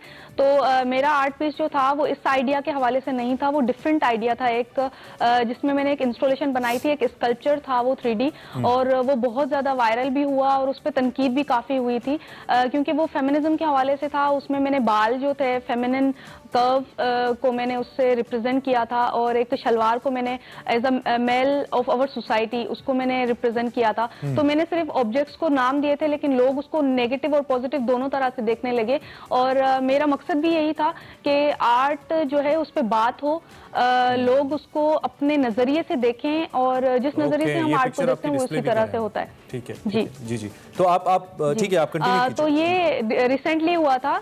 मैं बोलना चाहूँगी कि हमारे मुल्क में जो भी, सिर्फ मैं नहीं और भी बहुत सारे आर्टिस्ट हैं जो अच्छा काम कर रहे हैं, और उनको सपोर्ट की ज़रूरत होती है। एग्जीबिशंस उनका काम, आर्टिस्ट काम कर सकता है, लेकिन उसको एग्जिबिट करवाना और उसको स्पॉन्सर करना वो अलग चीज़ है, वो सब कुछ आर्टिस्ट नहीं कर सकता। इवन मैं हूँ तो बहुत कम आपने ख़वातीन या लड़कियाँ आर्टिस्ट देखी होंगी जो बाहर आके काम कर रहे होते हैं, तो उनको सपोर्ट करना चाहिए, लड़कों को भी करना चाहिए, क्योंकि काफ़ी ऐसे आर्टिस्ट हैं जो गांव देहात होते हैं, वहां से आ नहीं सकते सिटी तक। हमारे शो के अंदर तो आप जैसी हमारी जो यंगस्टर्स हैं, जो यंग हीरोज हैं, जेंडर को मद्देनजर रखे बगैर हम ये देखते हैं, और उसमें ज़्यादा तादाद ख़वातीन और फीमेल्स की होती है, और ये बड़ी हमारे लिए फ़ख्र की बात है कि जब तक हमारे मुल्क की मोर देन 50% पॉपुलेशन जो कि ख़वातीन की है वो पार्टिसिपेट नहीं करेगी पाकिस्तान के मुख्तलिफ मामलात के अंदर, तो पाकिस्तान या कोई भी मुल्क चल नहीं सकता है। ये इसकी बैकबोन है। तो we always consider this in the and.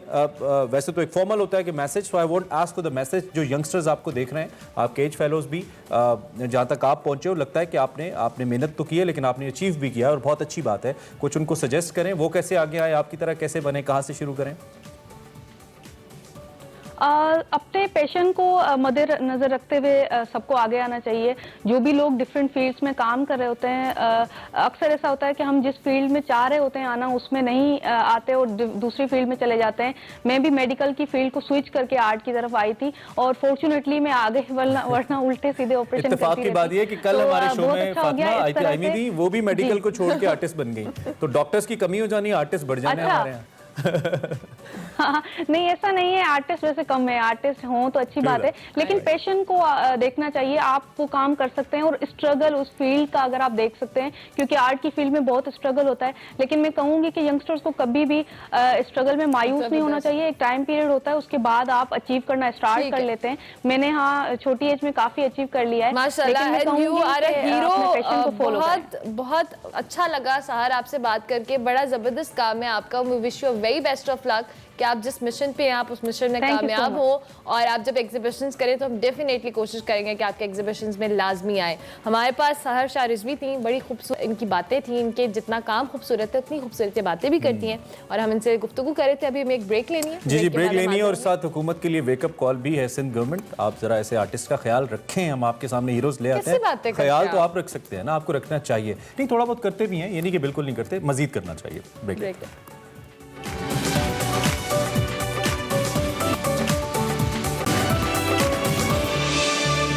Back to Expresso. Show के इख्तिताम की जानिब बढ़े और आपको बताएं कि दुनिया भर में आज जेलीफिश का आलमी दिन मनाया जा रहा है। समंदर में पाए जाने वाली सफ़ेद, जर्द, नारंगी और नीले रंगों की आबी मखलूक इंसानों के लिए मोहलिक और जानलेवा भी साबित हो सकती है। माहिरीन के मुताबिक पाकिस्तान में जेलीफिश की 15 से 20 इकसाम पाई जाती हैं, जबकि कुछ जेलीफिश ऐसी हैं जिनको रगड़ से इंसान की मौत भी वाक़या हो सकती है। माहिरीन कहते हैं कि जेलीफिश का दिन मनाने का मकसद यही है कि इस पर रिसर्च को तरकीब दी जाए और अगर दुनिया भर में बात की जाए जेलीफिश की 400 से 500 इकसाम मिलती हैं। पाकिस्तान के साहिली मकामात से मिलने वाली जेलीफिश की एक किस्म का वजन 1.5 मन तक होता है, That's जिसको huge. चीन एक्सपोर्ट किया जाता अच्छा, है। मैंने छोटे वाली देखी नहीं, हाँ, मैंने भी और अक्सर वैसे साहिल पे न्यूज़ में देखे ना तो आपको मरी हुई भी मिलती हैं जेली फिशेस, मतलब वहाँ बीच के ऊपर पड़ी होती है। अगर आप बीच पे ज्यादा आप नहीं, एक्सप्लोर नहीं, करें, वो- since we don't have a beach in Lahore, वैसे होना चाहिए। लाहौर लाहौर नहीं, को उधर ठीक ले है, जाते हैं नहीं, थोड़ा, नहीं, ठीक है। अच्छा, इधर रावी है ना वैसे हाँ, आपका रावी जजीरे बना हुआ है, रावी का रावी है। किनारा।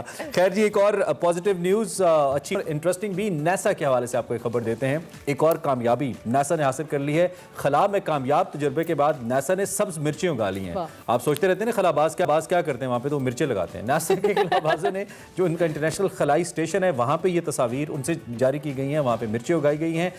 उनके मुताबिक सफ़र कशिश शकल पर काश्तकारी का तजर्बा काफ़ी पेचीदा था और जो खलाई स्टेशन है इस पर उगाई गई मिर्चों का कुछ हिस्सा खलाबाजों ने वहाँ पे इस्तेमाल भी कर लिया, खा गए।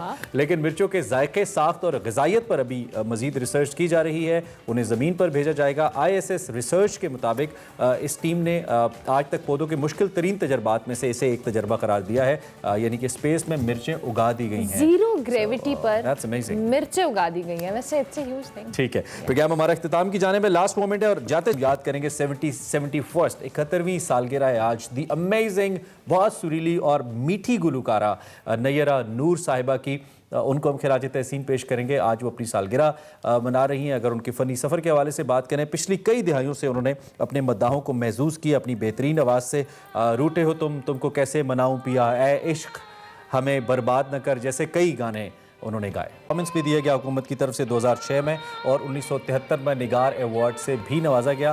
सो live Happy long birthday. Nayyara Noor Sahiba and happy birthday. जनाब, आपसे हम इजाजत लेंगे। आपसे हमारी मुलाकात होगी शाम को और कल सुबह एज यूजुअल हम आते हैं सुबह को। शाम, हाँ, सुबह सुबह दोपहर शाम, शाम को हम जोश जगाते हैं, सुबह में आपको जगाते हैं। जोश जगा- सो लिहाजा कल तक के लिए हमारी तरफ से एक्सप्रेसो। अल्लाह।